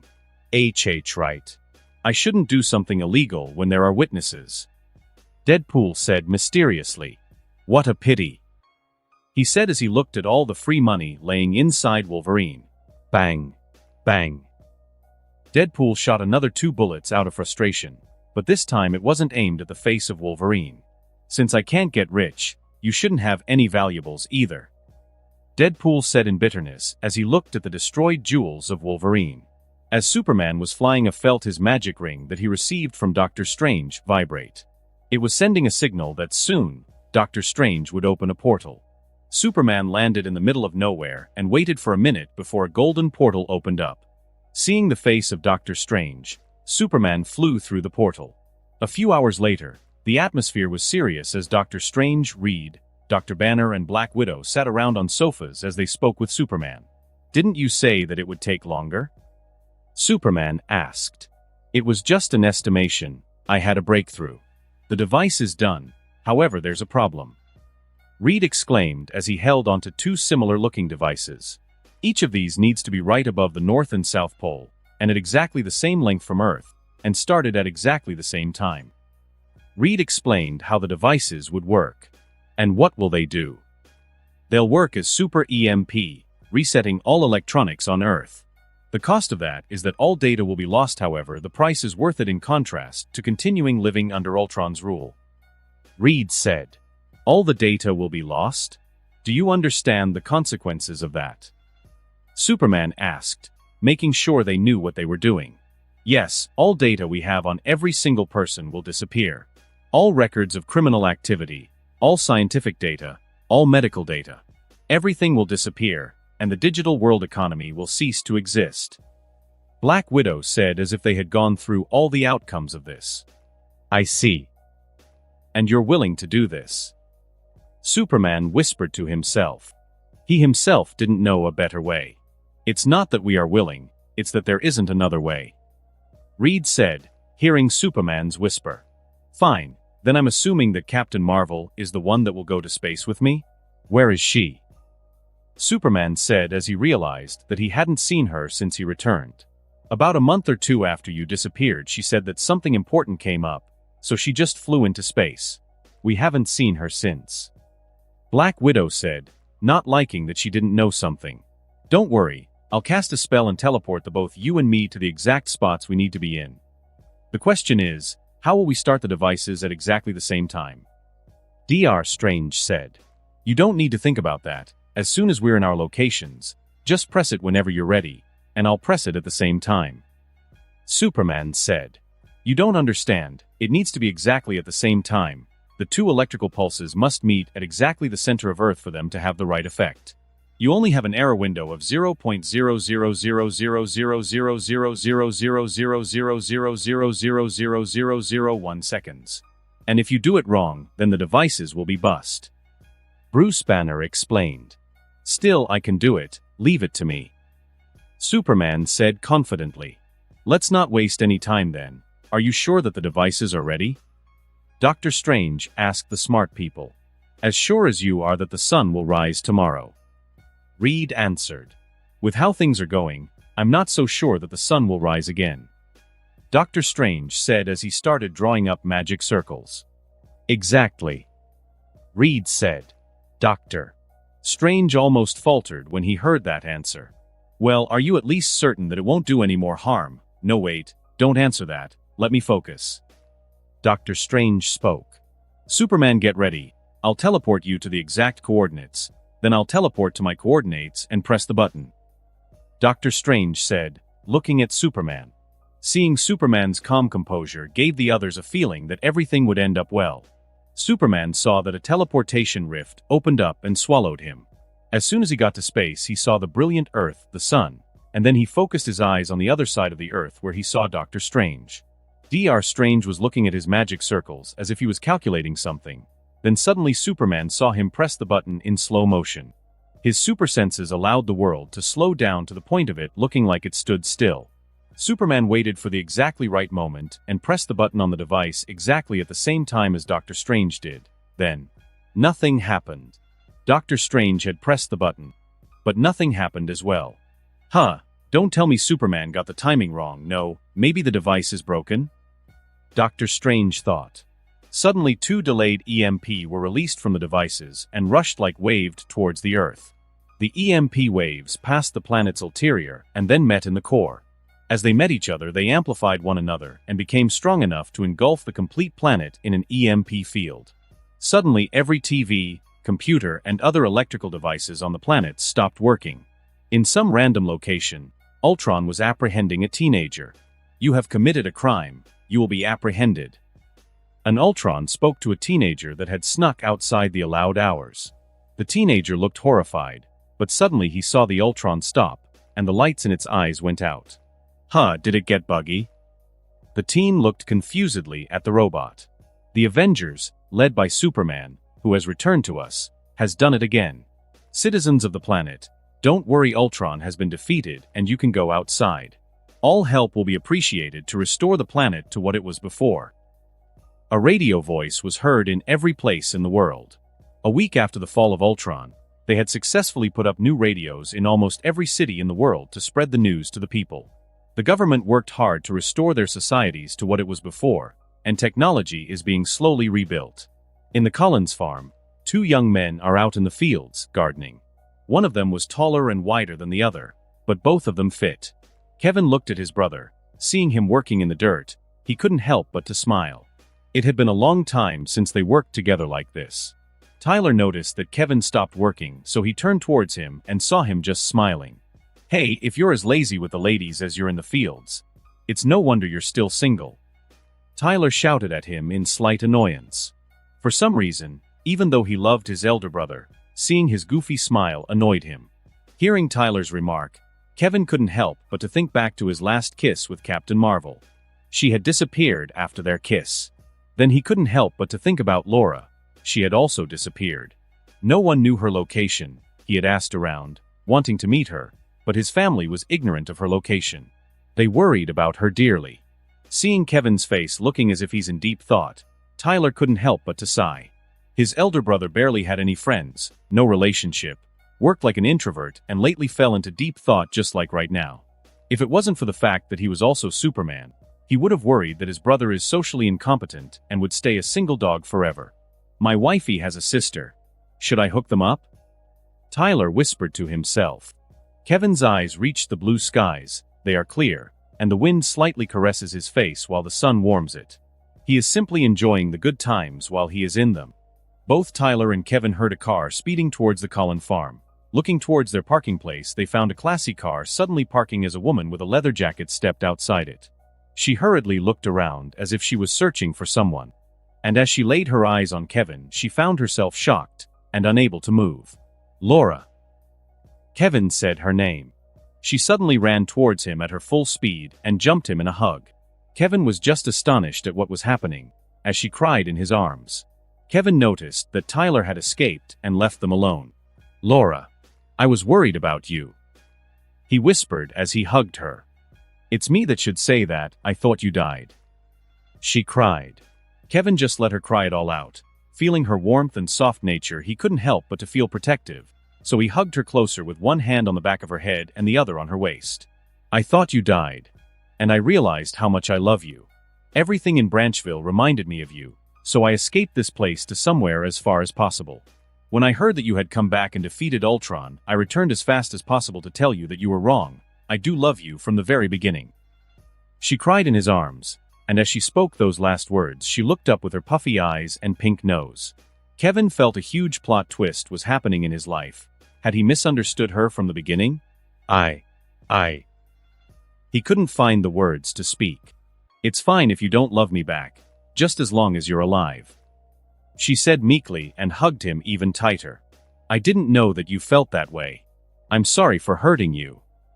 Kevin felt like he had hurt someone he loved.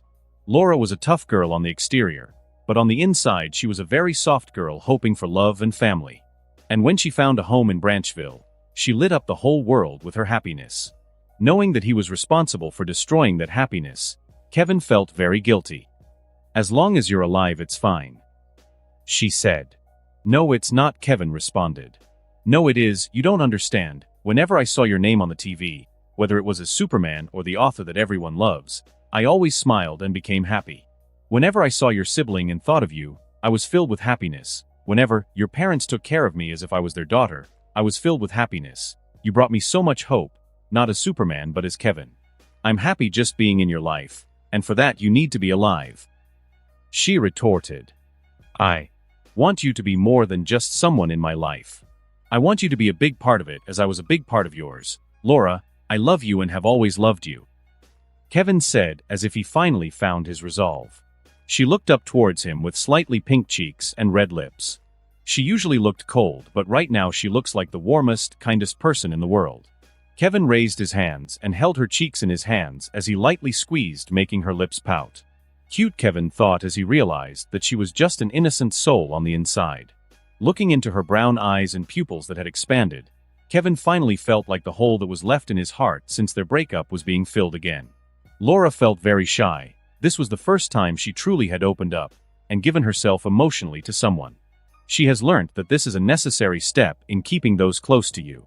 But opening one's heart isn't the easiest thing to do, especially for someone that had never done it before. So she felt very exposed and shy, but being exposed in front of the one she loved felt right.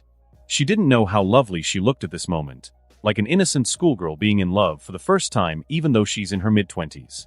Kevin couldn't help but to close in on her lips as he saw her pink face. He had never seen this side of her before. She was always a bit tomboyish and cold, but he couldn't help but to fall in love even more. As they kissed, a k-chick sound was made as a flash of light came about.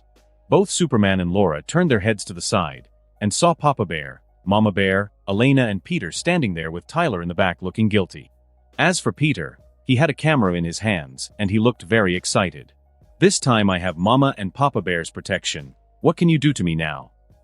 Peter thought as he finally found a way to take improper pictures of Kevin. Why is Peter always there when you don't want him to be? Kevin thought. How long have you been here? Superman asked emotionlessly. Not long. We just came here and heard you guys confessing your love to each other, and then saw you guys kissing very passionately. Peter said innocently. Then Peter down on his camera and then up again at Kevin, winking one eye, as if to say, "Don't worry, bro. I'll keep it a secret that you kissed another girl." But Kevin took it another way. He understood it as, "I've got Mama and Papa Bear's protection, and now I have blackmail material on you. If you bully me and don't follow my orders, I'll destroy you." Kevin had once thought that he didn't have a nemesis like other superheroes, but he just now realized that his nemesis was the most wicked of them all. Spider-Man. "Pete, that's genius. Get me one of these cameras as well, so I can capture every beautiful moment." Mama Bear said very happily. Elena just looked at Kevin and Laura as if she had found her new romantic K-drama. K-chick. Another flash went by.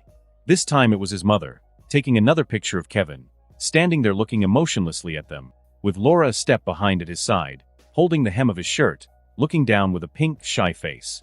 Suddenly Kevin noticed that his mother had a very shocked face as she was looking through some of the pictures on the camera. Kevin started to get nervous. He did force Spider-Man to remove those pictures before. Spider-Man wouldn't have a backup, right? No, all electric data was destroyed. He couldn't have, unless he did have a backup, and he printed out the picture as a poster and hung it on his wall like Chala did, and then took another picture of it with his new camera. Kevin thought vividly in his nervous state. He saw his mother suddenly smiling very bright as she looked up towards him, giving him the "I know your secret" look. But what made Kevin even more nervous was the fact that she looked not only happy about whatever she found on the camera, but even proud. "Papa Bear, don't you think this is a lovely picture of our son, kissing this lovely young lady?" Mama Bear said teasingly as she handed the camera to her husband. Laura felt even more shy as she thought Mama Bear was talking about Kevin and her kiss. Papa Bear looked shocked at this. Then he gave back the camera to Mama Bear. "Yes. Very lovely," he said, but his facial expression said, "Son, you have only yourself to blame for this. I can't help you out here." Sigh, what a pity. Mama Bear is scary when she has green mail. Mama Bear looked proudly at her son, gave him a thumbs up. "Son, I'm very proud of you, finally becoming a Casanova. But make sure you don't hurt Laura. Other than that, I'm very proud," she said. There were two other people looking very nervous. Peter, as he realized that he had pictures of Superman kissing Captain Marvel on his camera. And Tyler, as he was the person that brought all the family members out of the house. And as he stood behind his parents, he had seen the pictures and knew that he f'd up. To be fair, I didn't know Elena and Peter were visiting. Tyler consoled himself. "Brother, I was mistaken about you. You're not someone that will stay a single dog for the rest of your life. Sorry about the misunderstanding," Tyler shouted as he escaped the crime scene. "Big bro Kevin, as a brother, you should always have forgiveness and grace in your heart. Only then can you grow as a person. This also applies for brother-in-laws," Peter shouted as he also escaped towards the house. Truly, the greatest nemesis isn't villains. It's those dressed as heroes that have infiltrated your family. Kevin realized a fundamental truth. A few weeks passed by and Superman continued to help those in need, and helped in whatever way he could to restore the planet to what it once was. Whenever he flew by, people would become filled with happiness and hope. He had cemented himself as the man of tomorrow. Superman arrived at the Avengers headquarters, where he found the leading members having a meeting. Is there any way I can help? Superman spoke as he arrived in the meeting room. No, there's nothing on your level, it's mostly political. Natasha said, as she knew that Superman didn't involve himself in politics. The only worry is that Dr. Doom has disappeared. We suspect he returned to his country, but we can't be too sure. He did make it clear that he would only help as long as Ultron was undefeated. And now.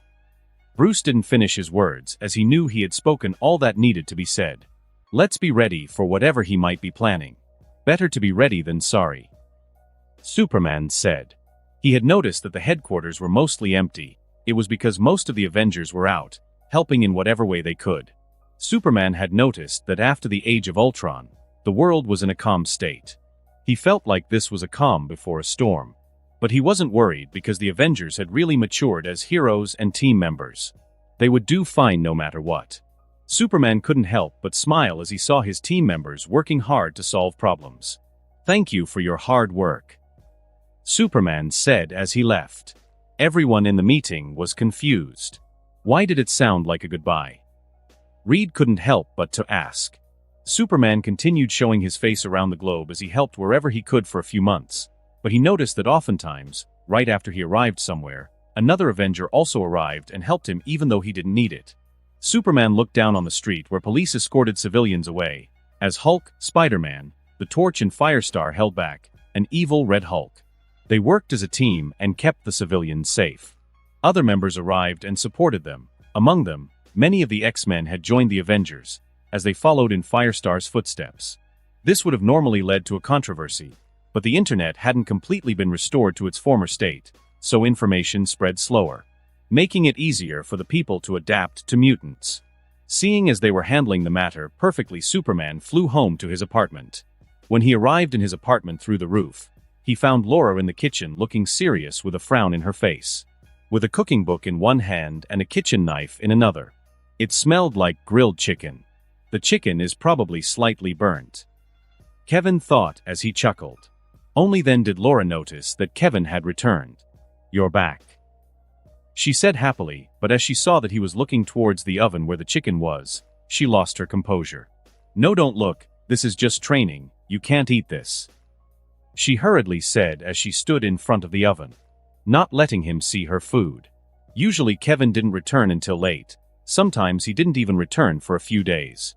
So she had taken it upon herself that she wanted to learn things she never had the chance to, such as cooking and taking care of her home. She always wanted to have a home, so for her, being a traditional woman with a house to take care of and kids to teach mundane things had always been nothing but a pipe dream.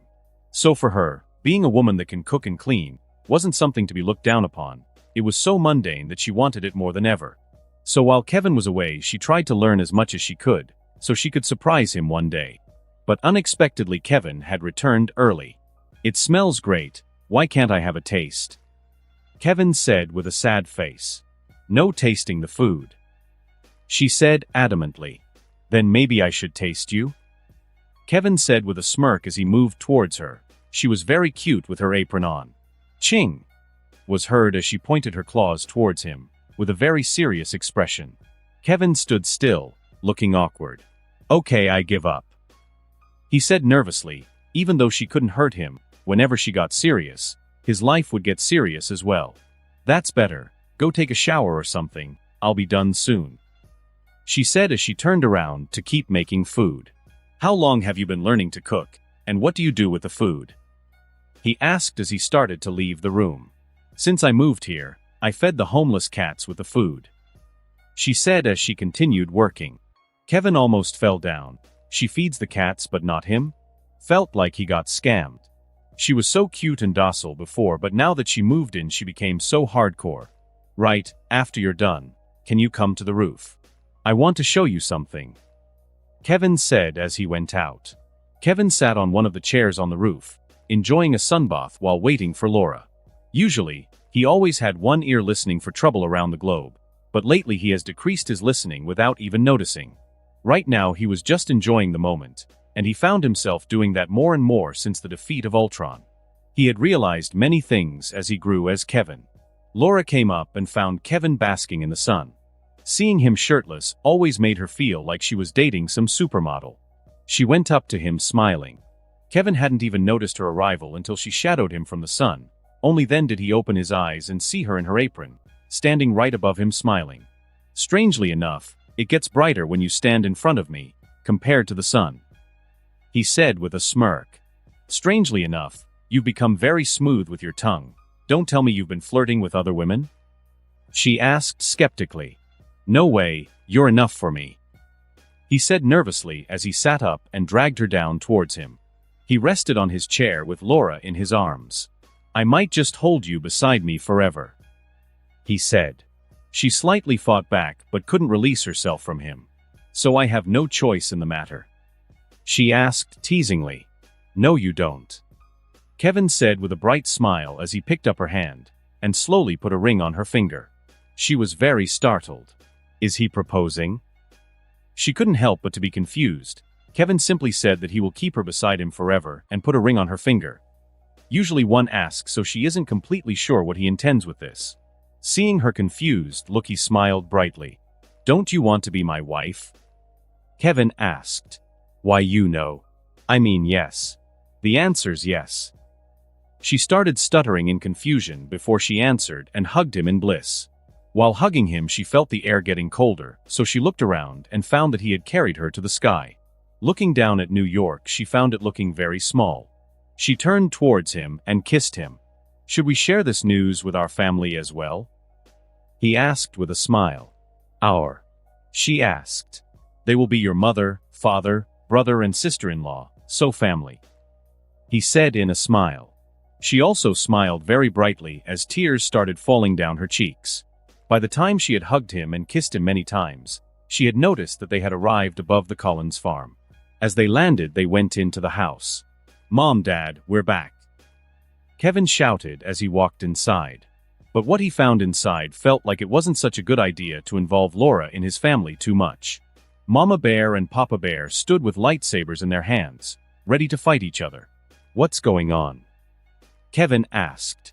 Son, your mom and I had our first fight, Papa Bear said seriously as he put away the alien mask he had on. What's going on? Kevin finally asked, not really wanting to know. But then again, he had never seen these two fight before, so it could be something very serious. Your dad is usually compliant, but this time he showed his fangs, Mama Bear said angrily. A man must stand for what he believes is right, even if it's against the woman he loves, Papa Bear said angrily. How can a man believe anything when his brain can barely be used? Mama Bear used logic to counter. Please be civil. We came with good news that we wanted to share, Kevin said, and only then did they notice Laura behind him. Oh Laura, darling. Glad you're here. Take my advice and be careful of men. They pretend to be kind and smart until you're married and have children, and it's too late to escape. And then they show their true colors. Mama Bear said kindly. Son, be careful of women. They'll act like they don't have controversial opinions and agree with whatever you say until they're pregnant. Have a ring on their finger and you're trapped. Only then will they speak honestly and show their true colors.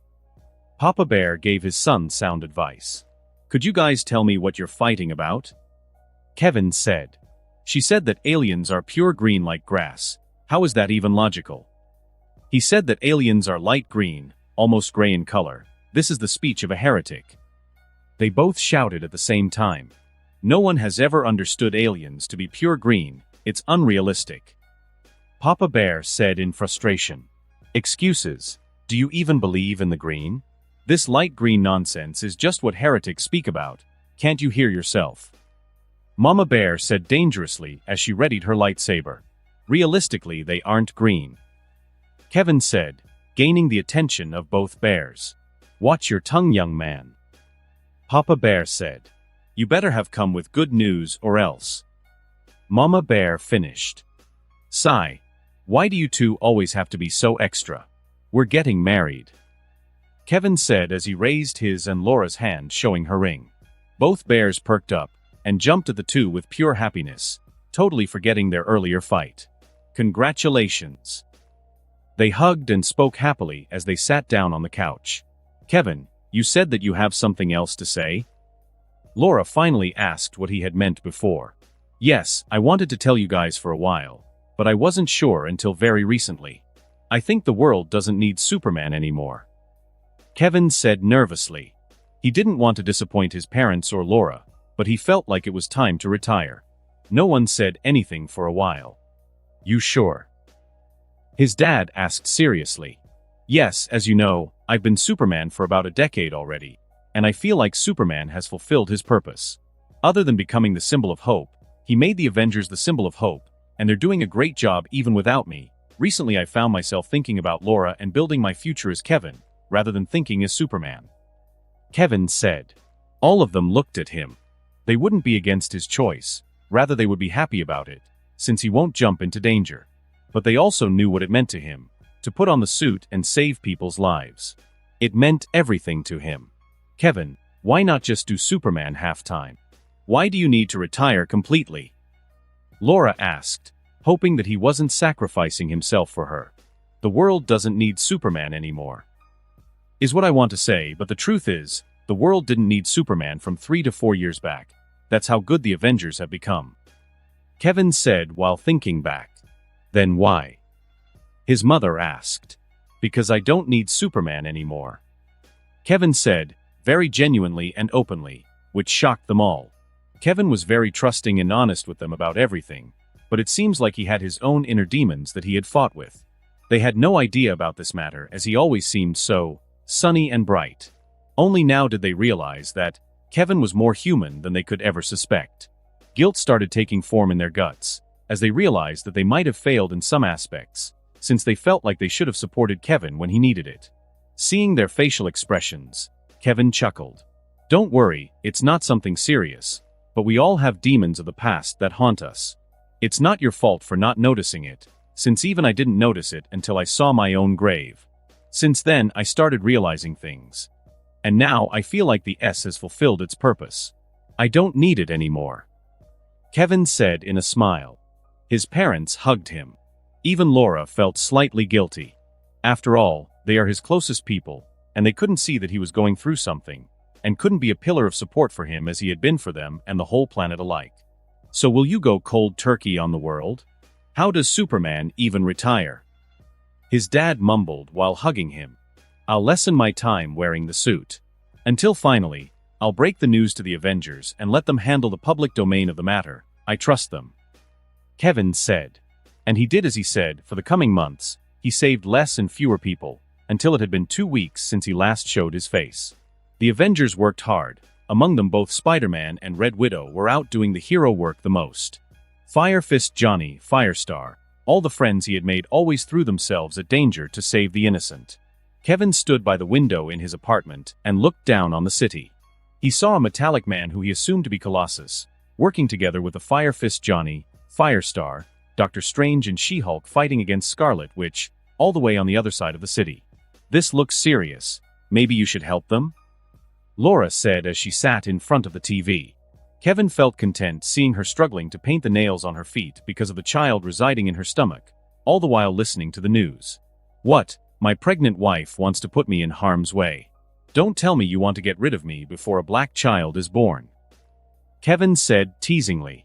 TSK, don't worry, it will be born green. She said mockingly.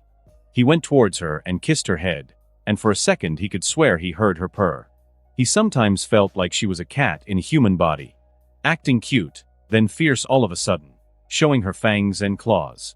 Then when you ignore her she comes up to you to cuddle, but when you cuddle back she gets annoyed and rips you apart. Have patience, Kevin, this is because she is pregnant. Kevin thought, trying to console himself, while he patted her head. How about Kara if it's a girl? Kevin asked suddenly. Kara. I like the sound of that. She mumbled. They couldn't agree on a name for their child. And I've been thinking about the name that I didn't like from the beginning. I've changed my mind. I think we should go with Clark if it's a boy. She said. I think today is the day. Kevin suddenly said while looking at the Avengers on the news. What, your water broke? She asked mockingly. As if. I'm talking about retirement. He said, making her look at him in surprise. The leaders of Avengers were surprised to see Kevin in his normal clothes. He hadn't visited in a long time, and when he finally came, he came in civilian clothing. Superman, we might have a mission for you. Black Widow said, but she couldn't finish as Kevin cut her off. No need, I'm not here as Superman, but as Kevin, he said with a smile. The people in the room looked at him, waiting for him to explain what his business was about. I'm hanging the suit, it's time for me to retire, Kevin said, happy with his choice. What? Why? Superman, the darkness of the world doesn't take a rest, nor does it retire, so how could the light of the world do so? Bruce Banner reacted first. Even though not many people knew, Superman and Bruce had become good friends, to the point that Kevin had heaven advised Bruce on Hulk matters, making Bruce realize things about himself that he never had thought about. As such, Kevin had become someone very important to his development as a person. Superman, I agree, the world still needs you. Black Widow spoke her mind. Call me Kevin, and you're wrong. I've noticed that the Avengers have grown into something fantastic. Entrust the safety of the world to you guys, Kevin said to his friends. After speaking for an hour, they finally said their goodbyes. And as Kevin was on his way out, Dr. Strange stopped in front of him. You might be done with Superman, but Superman might not be done with you. Remember the countless dimensions you destroyed. I fear that. It's just a gut feeling, but I think someone is after you, Dr. Strange said with genuine worry about Kevin. Kevin smiled and put one of his hands on Dr. Strange's shoulder. Then I'll seek your help alongside the Avengers, he simply said as he continues to walk out. A few more months passed by, and the world saw the birth of Kara Collins, a beautiful child with dark brown hair and blue eyes. She looked like a mix between Kevin and Laura, very cute. See, didn't I tell you, even our granddaughter would disappoint us, she isn't green either. Papa Bear sighed as he lovingly held his granddaughter. Ah, isn't she the cutest? But you're right, Papa Bear, she isn't green. But this isn't on her. It's her parents' fault, Mama Bear said as she gave Laura and Kevin the stinky eye. As they were enjoying their time together, a voice resonated throughout the skies. You are not alone. The voice resonated throughout the planet. Kevin instantly arrived outside to see a gigantic face covering the sky, but the odd thing is that everyone on the globe saw it as if it was right above them. Amongst you, an error is walking. A being that isn't supposed to be there. Amongst you walks a being that has brought chaos to the world. He is known as Superman. He might seem like a source of light, but he is someone that brings destruction. On the behalf of the existing, I shall eradicate him, no matter the cost. Superman, if you hear this arrive outside your atmosphere, if you don't want your universe to be eradicated alongside you, you have 1 minute. The face said as it disappeared. His family and Laura arrived outside looking very worried. Who is he? What does he want you? Laura asked. Kevin didn't answer. He felt like this being was the strongest he had encountered so far. Kevin turned toward Kara in Laura's arms and walked towards them. Tyrone, I have a bad gut feeling. I think it's time for us to part. Please take care of my daughter. Kevin thought. Father, don't leave me behind. Let me go with you. Let me fight beside you once again. Tyrone communicated back.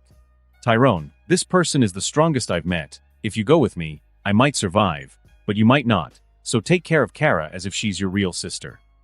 Kevin responded as he bent down and gave Kara a kiss on the forehead. As his lips parted from Kara's forehead, a black slime went inside of Kara unnoticed by anyone else but Kevin. He turned towards his family. Don't worry too much, I'll come back to you soon, Kevin said as he saw the worry on their faces. Not only them, but everyone felt it. This being was something else. They felt like small beings standing before a natural catastrophe, a force of nature. Every single being felt it in their cells. This was above anything they could imagine. Kevin arrived in space, outside the atmosphere, where he found a shadow made of gold waiting for him. They are something else, the shadow said. Even though they were in space, the shadow was capable of speaking. Superman turned around and saw that the whole planet was in uproar for his sake. They wanted to go to war with the face in the sky for daring to challenge him. Superman felt his chest warm up. As he smiled, he looked towards the shadow in askance. No, I'm not a celestial. I'm something else. I'm not the god either, rather, I'm the accumulated will of all potential existence. And you're an irregular and error of the world that needs to be fixed. I wouldn't have noticed you, had it not been for you destroying the dimensions as if breaking glass. The shadow spoke. Superman suddenly found himself with the ability to speak. How? Kevin uttered only that word. I can create laws. As simple as that. Superman, if we fight, everyone you've ever loved will die. So how about a challenge of life and death? The shadow spoke. Before you ask, we will go into a mirror dimension that I made especially for this case. And will be put under extreme pressure that keeps building up until one of us dies. That kind of fight will not lead to the destruction of the known continuity. The shadow suggested. Can we not fight? Kevin asked. No, since I came to know about you, my sole purpose was to erase you. I see, Kevin said as he looked at the blue planet. Follow me when you're ready. The shadow said as he flew through a see-through space curtain that had appeared. Kevin looked down at Earth and felt like the fight was inevitable. He then turned towards the curtain and flew through it. What are their coordinates? Black Widow shouted as she flew a spaceship with the strongest Avengers towards space to help Kevin. They are right in front of us, but space has been locked. We can't reach them no matter what. Doctor Strange spoke in a panic. Then unlock it. Bruce Banner shouted. I can't, it's something else, it's not magic. He said, trying to come up with a plan or idea. Try to contact anyone that might be able to breach this locked space. Reed said, with one hand over Johnny's shoulder. Johnny was very stressed right now because of obvious reasons. In fact, all of the Avengers were in a state of stress and worry. This also applied for all of humanity. A man stood on the street looking upwards. He had been saved by Superman multiple times in the past. He was very unfortunate in his life, but he had found hope in Superman. Why is it that whenever a great catastrophe comes around, it's always Superman that needs to shield us? He whispered to himself in sadness. He had been a drug addict, and somehow ended up in a lab where he was experimented on. In the end, the Avengers found them and destroyed them and saved him, the only experiment that survived. He had been saved by Superman thrice. Staring upwards towards the sun directly, he spoke. I wish I could become a sentry for you, Superman. As for Superman, after he reached the other side of the curtain, they arrived in a mirror dimension where everything was white and shining brightly. So the pressure will be put on us until one of us dies? Kevin asked, but the shadow didn't answer. Superman felt the pressure on his body increase exponentially. Sorry, lying is not something I enjoy, but something I regard as necessary to kill you with the least effort. The shadow said, raising his hand that had a purple gauntlet made out of marble. On it were 4 purple stones and 1 blue stone. This does not exist in reality, but in this dimension it came in existence to kill you. The shadow said as he showcased his purple gauntlet. Superman felt that the power of this dimension came from that gauntlet. So he moved forward to fight the golden shadow, but no matter how fast he moved, he never came closer to the shadow. Superman realized that this wasn't an invitation for a fair fight between beings way too powerful for the good of the universe. This was a trap set to kill one of them. Superman looked around and realized that he might be able to break this dimension as well. Don't waste your energy. Do you really think I wouldn't have thought of that? The golden shadow spoke almost in a mocking tone. Superman brought his fist as far back as he could, before utilizing every drop of his power that he could muster to thought his fist forwards. Just based on feeling alone, it felt like he had broken though many dimensions. But his eyes told him that nothing happened. Even the golden shadow just stood there silently for a few seconds. I might as well explain, every vector in spacetime you make will be connected to millions of other mirror dimensions to this dimension. You're moving in others' dimensions, but in this one, you can do nothing. The shadow almost shouted the last part, as if a king had been challenged by a beggar. The shadow didn't seem to like Superman's struggle. Congratulations, Superman, you have successfully angered a being that has never felt anger before. The shadow said eerily as it walked towards Superman, stopping in an arm's reach. Superman's hands instantly flew forwards to catch him, but they just flew through the shadow. My real body isn't here. It would be dangerous for me to be here, you see. Your death will no longer suffice as a punishment. Everyone that you worked so hard to protect needs to see you suffer. The shadow said as his purple gauntlet suddenly started shining. On Earth, the sky lit up once again, and wherever the humans might be, they saw the same thing. In the sky there is a gigantic hologram of Superman and the shadow, standing apart speaking. But their voices couldn't be heard by the Earthlings. It's better if I stand back a bit. It's better if they believe you. Their hero lost in a fair fight. This is your punishment, that everyone you love will see you suffer, wither and then die in pain. Superman's mind was going in light speeds, trying to figure something out, but the pressure was becoming greater and greater by the second. Even veins on his forehead started showing. "You cannot fight this. Succumb to your finality." The shadow spoke in what seemed to be pleasure. "This gauntlet, it doesn't exist in existence. It's a creature outside all possibility. I have brought it forward into this dimension to destroy you. The cost of using it depends on how much power I use of it, so it's better for you to accept your death and simply die, don't you agree?" The shadow said as he raised his hand, showing the purple, marble gauntlet with 4 purple stones and 1 blue on it. Superman felt every cell in his body was overloading with pressure, and he fell down to his knees. "Mom, is that a king? Why does Superman bend to him?" An innocent child asked the parent beside them, while pointing towards the sky. "Yes, honey, that's exactly what's happening," the parent said, horrified while covering the eyes of his child. The world had stopped as they looked up to the sky. Never had anyone seen Superman suffer so much towards any enemy before, which created a shadow in the hearts of mankind. In the Collins farm, Kevin's mother and father were hugging each other, the mother crying in the arms of the father and hiding her vision in his chest, and the father tearfully looking up at the sky. Some Avenger had been in the middle of a fight, with villains, robber or lawbreakers. In the end, all of them had stopped to follow what was happening in the sky. Amongst them, even villains felt their hearts constrict, because if the shadow that could kill Superman came after Earth, then everyone was doomed. So even the evils of the Earth hoped for Superman to stand back up and fight back. The golden shadow itself had become silent for a while now, aghast at the physical aspects of Superman.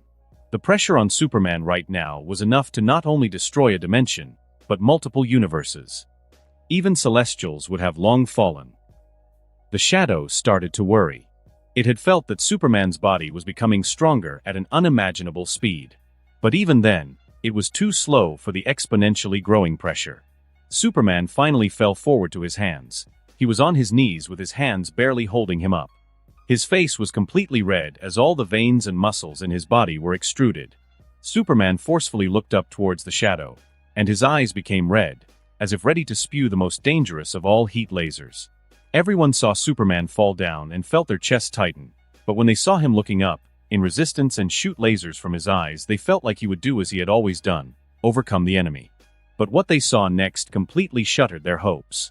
The lasers that came out of Superman's eyes bent down as if there was pressure on even them, and they flew straight down. The shadow was shocked beyond measure. This had lasted way longer than he ever believed to be possible.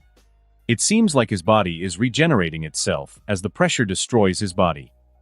The shadow realized in horror. He became very happy at the fact that he didn't blindly go into this fight fairly for real, because he would have lost. Suddenly the shadow realized something. Looking down on his gauntlet, he saw it flickering slightly. "This will cost me too much if this continues," the shadow thought.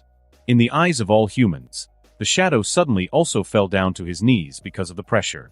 But in reality he was standing there with his gauntlet raised. "It's time to end this, Superman," the shadow said as his gauntlet started shining very brightly. Superman's skin became very red, and smoke started coming out of it. The cells of Superman started burning up. "Why won't you disappear already?" The shadow started shouting, horrified by the fact that Superman was probably the most durable thing that had ever existed. Suddenly Superman fell forward and lost consciousness, and his last thoughts were, "Please leave the Earth alone, don't harm them."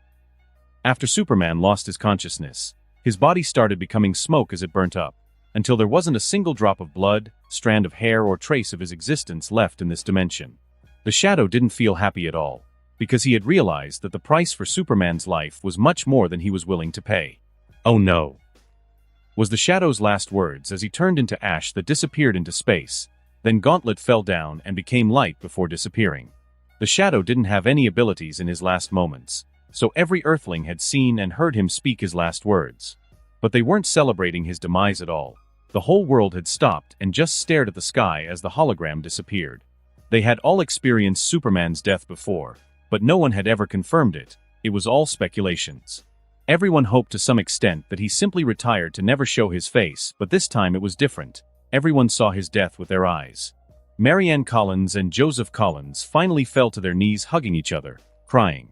Not far from them, Laura was also on her knees with her baby in her arms, crying without making a sound. How did this come to be? Doctor Strange spoke, not believing what he had seen. His chest felt very heavy. Beside him were a few of the Avengers, some even with tears on their faces. Johnny stood outside the Baxter building looking up. His face had no expressions, but his body did. Spurts of flames came out of his body. He did it unconsciously. He didn't even notice that he full-on turned into fire. Fire so hot, it started melting the streets and the building. Ben, that was beside him, had to wake him from his stupor. Pete, tell me what I saw wasn't real. Elena said as she stood on top of a building in her spider suit. Peter simply hugged her, trying to console her and himself. They didn't make a sound, not both of them fell tears. To Peter, Kevin was truly someone he had looked up to. He had helped him when Peter was bullied. He had been kind to him when he had no friends. Become a symbol of hope for him. This makes my plans easier. A man with a metallic voice said as he looked up to the skull. His green robes danced in the wind as he stood in the middle of the deserts. The man suddenly raised his hands and opened a rift to another world. I don't know when I can be back, but this place will give me more power, and then I'll become a real emperor. The man with the green robes and metallic face mask whispered before stepping into the rift and disappeared. Outside the universe, a being sat in the lotus position and suddenly spoke to himself. Oh, one of my avatars just got killed by Superman? Interesting. To think that the one above all would lose, even if it is an avatar. The man spoke in amusement. In a far, far away galaxy, a gigantic fleet of spaceships surrounded a bigger one, and inside the headquarters of the bigger ship a big man in a purple armor and a gigantic helmet commanded his inferiors. Sir, we found a trace of the Power Stone. One of the minions reported. Then why aren't we on our way there yet? The big man in purple armor spoke. His voice vibrated the fabric of space. We aren't the only ones that sensed it. Thanos and his army have turned their fleet towards it as well. The minion spoke fearfully. You think Galactus, fear Thanos? Galactus started shouting. Why yes sir, we'll change our directions right away and meet Thanos' army there. The minion said and turned around to relay the message to those that needed to know. In the middle of the night, suddenly a reddish-orange light started shining all over the mansion outside of New York, known as Xavier School for Gifted Children. The reddish light had awakened everyone in the building as they hurried towards the source of it. Many students surrounded the room of Jean Grey, a red-haired young woman, who should be asleep at this hour. Xavier, what's going on? A gorilla-looking man with glasses spoke worriedly. His hair was blue, making him stick out. I don't know, I can't feel her consciousness. Let's go inside. Xavier spoke, very worried for his student. As they opened the door to the room, they found Jean Grey floating in the air above her bed, shining brightly. Her eyes were shining the most, in a scary red-looking light. She was looking upwards, looking very offended. Everyone that knew her felt like the person in front of them was someone else. The aura felt like it belonged to a nobility, one that had been very offended. Suddenly the light started residing as Jean slowly fell down to her bed again, falling asleep.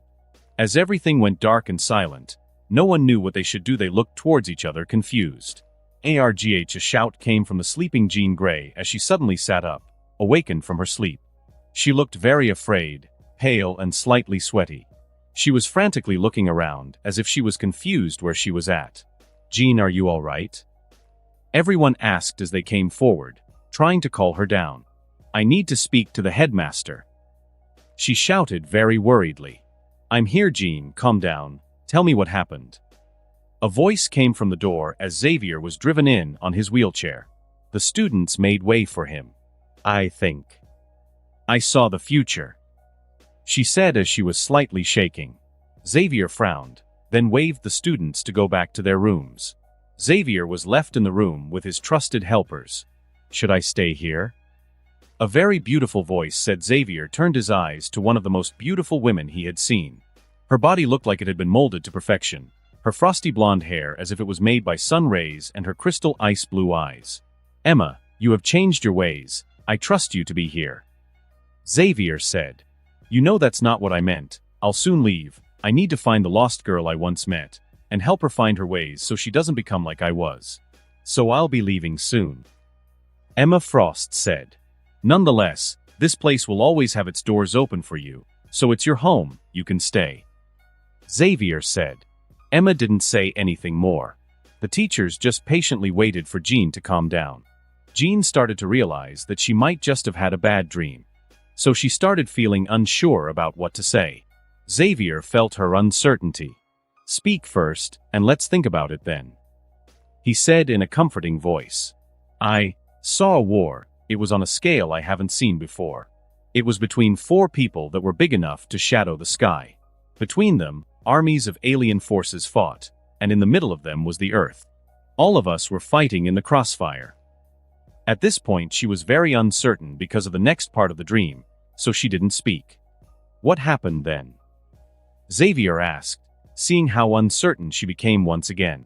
Superman was at the forefront protecting Earth from the attacking forces, in his black suit. He had long black hair and a beard. But I'm certain it was him, she said, knowing that they might just think that she was having a bad dream. Superman. Emma Frost whispered. One of the reasons she had turned on her bad ways was because Superman once saved her, with a bright smile. He had saved her, a villain, told her that everything was going to be all right. The brightness of his presence as he flew away imprinted itself on her, and the seed of goodness grew until she no longer wanted to do the evil she had. So for redemption she had turned to X-Men. And yesterday, that light of hers had died. As she fell into her own thoughts, everyone in the room all started to think. I don't think this is just any dream, Xavier said, as he remembered what state Jean was in when they found her.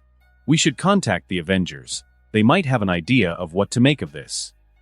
Storm said, finally stepping forward and speaking her mind. Yes, you're right. Anything else you can tell us, Jean? Xavier spoke.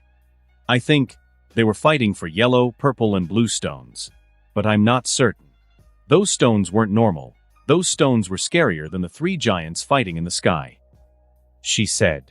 Jean truly felt like she had unnecessarily worried everyone with her dream, but that dream felt too vivid and real, and the feeling she got from it, it felt like she was looking through time and space.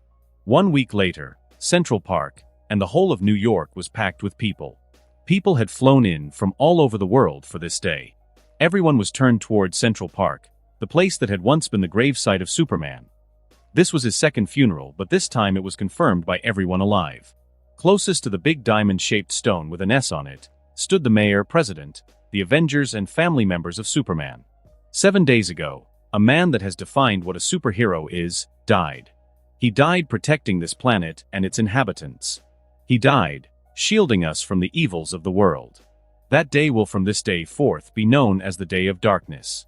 And we chose today as his funeral, because today is the day his parents celebrated adopting him. Today will be known as the Day of Light. As the president spoke words of respect and reverence, more and more people had cried. Superman had saved dozens of people, if not hundreds of them, every day for a decade. He had even saved the whole city and world multiple times. Almost everyone in New York had seen or spoken to him because of his welcoming nature. After the president spoke his words, he invited Marianne and Joseph Collins to speak. Marianne and Joseph stood in front of all the world that was waiting for them to speak, but they didn't speak as Marianne just stood there crying. After 2 minutes, almost everyone was crying, so in the end Joseph stepped forward. To you, Superman died, but to us, he was simply Kevin Collins, a beloved son and a beloved brother. We tried to have children for the longest of time, but we couldn't, Joseph said as he smiled bitterly looking at his wife. Then only after adopting Kevin and did we have twins. Kevin became a miracle worker, we used to say. But those words were only as a joke until one day I found him as a 3-year-old, carrying my 3-ton tractor. Joseph said as he chuckled. Many chuckled with him, almost as if they could see the scene in front of them. After speaking for a few minutes about the man, Kevin B. Collins was, every fell in love not only with Superman, but Kevin as well. He was an upright young man, and the world lost a beautiful soul. After Joseph spoke, his wife stepped forward. A mother's biggest worry is her child. Thank you everyone for loving and supporting my son, she simply said, and then they stepped down towards his grave and took out Kevin's 2 Superman suits and put them inside the ground. After that, they filled the ground with dirt. After everyone started leaving, Xavier found Natasha Romanoff and her team leaving as well, so he rolled his wheelchair towards them. Have you come to a conclusion about the matter I spoke about? Xavier asked. Yes, it's better not to speak about this. If what you say comes to be true, we have to prepare, but keep it a secret because it's better for people to not get false hopes. Natasha, the Black Widow, said as she looked at the leaving civilians. You're right, it's also better if we don't spread panic. We'll follow your lead from now on. Xavier said as he turned around and left. Unbeknownst to everyone, beneath the ground, inside the folded white and gold Superman suit, was a few skin cells that were smudged against his suits during his previous fights. These cells were absolutely useless, but amongst them, there was another cell. A stem cell, containing the full DNA of Kevin B. Collins. This stem cell looked almost shriveled, as if it's thirsty for energy. It's shaking as if it wants to do something but can't because it doesn't have energy. As Laura reached her home in New York, she stopped in front of the door. She hadn't walked into this house since the day Kevin asked her to be his wife. Holding onto Kara that was sleeping, she took a heavy breath before walking in. Her tears continued to fall as she silently cried. And as she reached her bedroom, she found one of Kevin's t-shirts on his bed, and his glasses on top of the t-shirt. She picked the t-shirt up and cried into it. Kara, that was laying on the bed, woke up and found the glasses while her mother was crying. She started playing around with it until the glasses started shaking. Laura instantly noticed something strange and picked up her baby while stepping back. The glasses started shining and a small car-sized spaceship came out of it, before flying through the window and disappearing into the sky. Laura just stood there confused for a minute before hurriedly picking up her phone and calling her parents-in-law. Kevin's space flew outside the atmosphere and flew towards the sun, placing itself in the middle of Earth and the sun. Initiating photon amplifier system. It started peeping sadly. The sound of it was not heard in space. The spaceship suddenly became invisible, and nothing of it could be seen. But placing itself in the perfect coordination, the sundays that hit its surface area were reflected from it towards the Earth. As the skies started darkening, many people noticed that a small place in the sky lit up as sunlight shone down on Superman's grave. The sunlight continued to shine on Superman's grave throughout all the night until scientists and government workers tried to find out what was going on. For weeks, they worked on understanding what this phenomenon was, but the only thing they found was that the light that constantly shined on Superman's grave was stronger than normal and should be avoided. Thankfully, the rays only shone on the grave site, nowhere else. This had made the news, and people took it as a sign that Superman was truly holy in a sense. In the end, they even had to dig up the grave to see if the spruce of the light was from there, but no one found anything. A few months later, the spaceship finally started running out of energy, so it turned back to Earth. By the time it reached the atmosphere, it died, and fell towards the coldest place on Earth. After falling deep into the snow, the spaceship turned into a diamond-like structure with an S on it. A few moments later, the whole area started shaking. Unnoticed by anyone, a small icy snowy mountain rose up that night in the deepest parts of Antarctica. And inside the mountain was a gigantic, alien-like castle with a big S on the walls. On one of the walls was a big screen on it with a text that said, "Estimated time for awakening. 10 years." No one was aware of the new ice mountain that had grown, and waited for its master to return. The world continued day by day, until Superman became a bedside story, an example of heroism and a happy memory for mankind. The end. Epilogue. Auntie I. Kara bullied me. A young child cried as he ran towards his aunt. The child ran way faster than any child his age should be able to, and behind him a little mischievous-looking girl chased him with an evil-looking grin on her face. Kara, how many times have I told you not to bully your cousin? Kara's mother yelled at her daughter, who was holding a stick with dog poo on the end of it, chasing her younger cousin with the poo stick. "Mummy, Kev is just pretending to cry, don't trust him," she shouted with puppy eyes. One would feel sad for her if it wasn't for the smoking gun in her hand, menacing the stock with poo on it. "Where did you get your bad behavior from? Really, you make me crazy. Go to your room right now, young lady." Laura felt her blood boil. She had thought that her daughter would be well-behaved considering who her dad is. Laura had even moved back to Branchville to live with her parents-in-law, hoping that they would help raise Kara to be as good as her father. Alas, they just spoiled her dirty. Laura looked at young Kevin. He was the son of Tyler B. Collins. Tyler had left Kevin with his parents and Laura as he had business in New York, and for his wife, she took over her mother's business and was working today. "Laura, bring the children in. The food is ready," Mama Bear shouted from inside the house. Kara, that was making puppy eyes at her mother, finally lit up as she could eat instead of going to her room. Tisk. Laura felt annoyed. For some reason, Kara reminded her of Kevin way too much, even when she was being mischievous. As they walked in, they found Elena and Pete at the table. "Ah, you're back. You told us you wanted to speak about something?" Laura said as she washed Kevin's and Kara's hands at the sink. "Yes, I'm retiring from being Red Widow," Elena said happily. "What?" everyone said. Mama and Papa Bear had gotten a few gray hairs on their heads, but they have barely aged much in the last 8 years since the death of Superman. Maybe it was because they were genetically modified by a radioactive spider, as a gift from their dead son, but nonetheless, age had not passed them by without touching their faces. As for Elena and Peter, they both looked more mature, in their early 30s. Everyone was surprised at the fact that Elena was retiring. She had dwelled into her hero business like a madwoman in the last 8 years. Her name was probably even more known in New York than Spider-Man himself.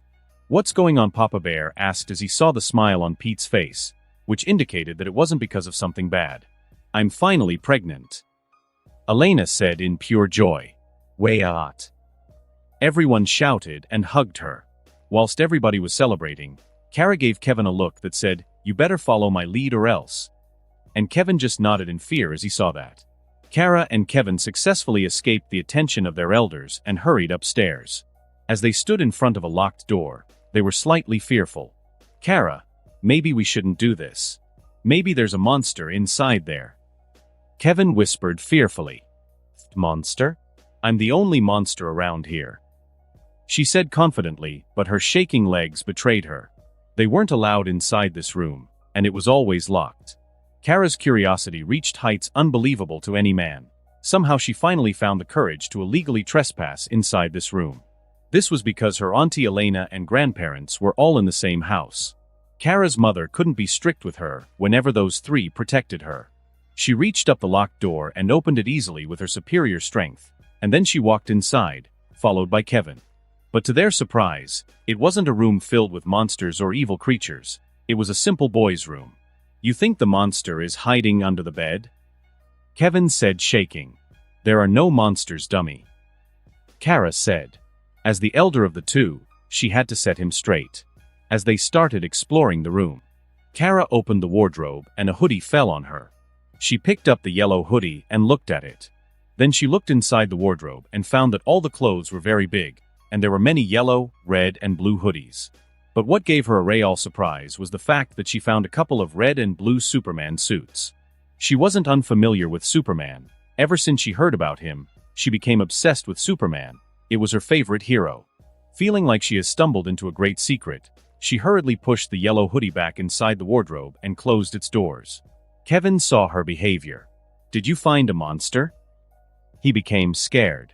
"Of course not, keep silent, or I'll feed you cow dung," she said threateningly. Kevin simply nodded in fear. Was Granddad Superman when he was young? Kara started pondering. Her eyes finally reached 2 pictures beside the bed. She walked forward and picked one of them up. In the picture was a very handsome teenager, and for some reason she found him very familiar, but she couldn't put her finger on it. She picked up the other framed picture and saw the same man, but this time he was a grown-up, and even more handsome. She just stared at him until she saw her own reflection in the glass of the framed picture. It looked very familiar to the man in the picture. Kara suddenly heard 2 people hurriedly walking upstairs, so she put the pictures back in place and turned around. Her mother was there looking angry. Kara didn't notice her mother's angry nagging, as her chest was pounding, because she might have seen someone she always longed for. Was that my dad? Kara thought sadly. Laura stopped berating Kara when she saw her looking sad. Don't go in there anymore, okay? That room belonged to someone important that died a long time ago. I'll tell you more when you grow up, Laura said as she hugged her daughter. Laura felt slightly guilty because Kara had never seen the face of her father. It hurts Laura too much to have his pictures around. Kara doesn't even know about Kevin's identity as Superman, since that could potentially put her in danger. Since that day, Kara had started realizing things about herself. Why she was stronger, smarter, and faster than everyone else. She kept it from her mother as Laura seemed very saddened by these things. Emergency meeting. A signal went out to every Avenger, making them meet in a big assembly hall. As for those that couldn't come, They were listening in through holographic communication devices. Black Widow walked forward and spoke in a serious voice. Doctor Strange has seen magic visions, and Earth is in grave danger. In 1 to 2 years' time, a great fight will take place in our galaxy, and we will be in the crossfire. How assured are you of this information? Suddenly, a skeptical voice spoke up. To be quite honest with you, the first wind we got of this was 8 years ago. There was a mutant that saw a potential future of this war. However, none of us took it seriously, as there were details in that vision that couldn't be true. But now we found too many evidences of this war happening, and it's time for us to assemble. In the central city, a gardener came to water the grass and take care of the flowers in front of the Superman momentum. Lately, there is a lot of flower growth above his grave. I wonder why. The skinny, elderly gardener with short gray hair and a white mustache said. His sunglasses made him look like a boss. And that concludes this episode. If you enjoyed it, I'd seriously love it if you guys could leave a like on the video, as it genuinely helps out so much, and it keeps me going, plus it takes only 1 second. That said, have a wonderful day. See you in the next one.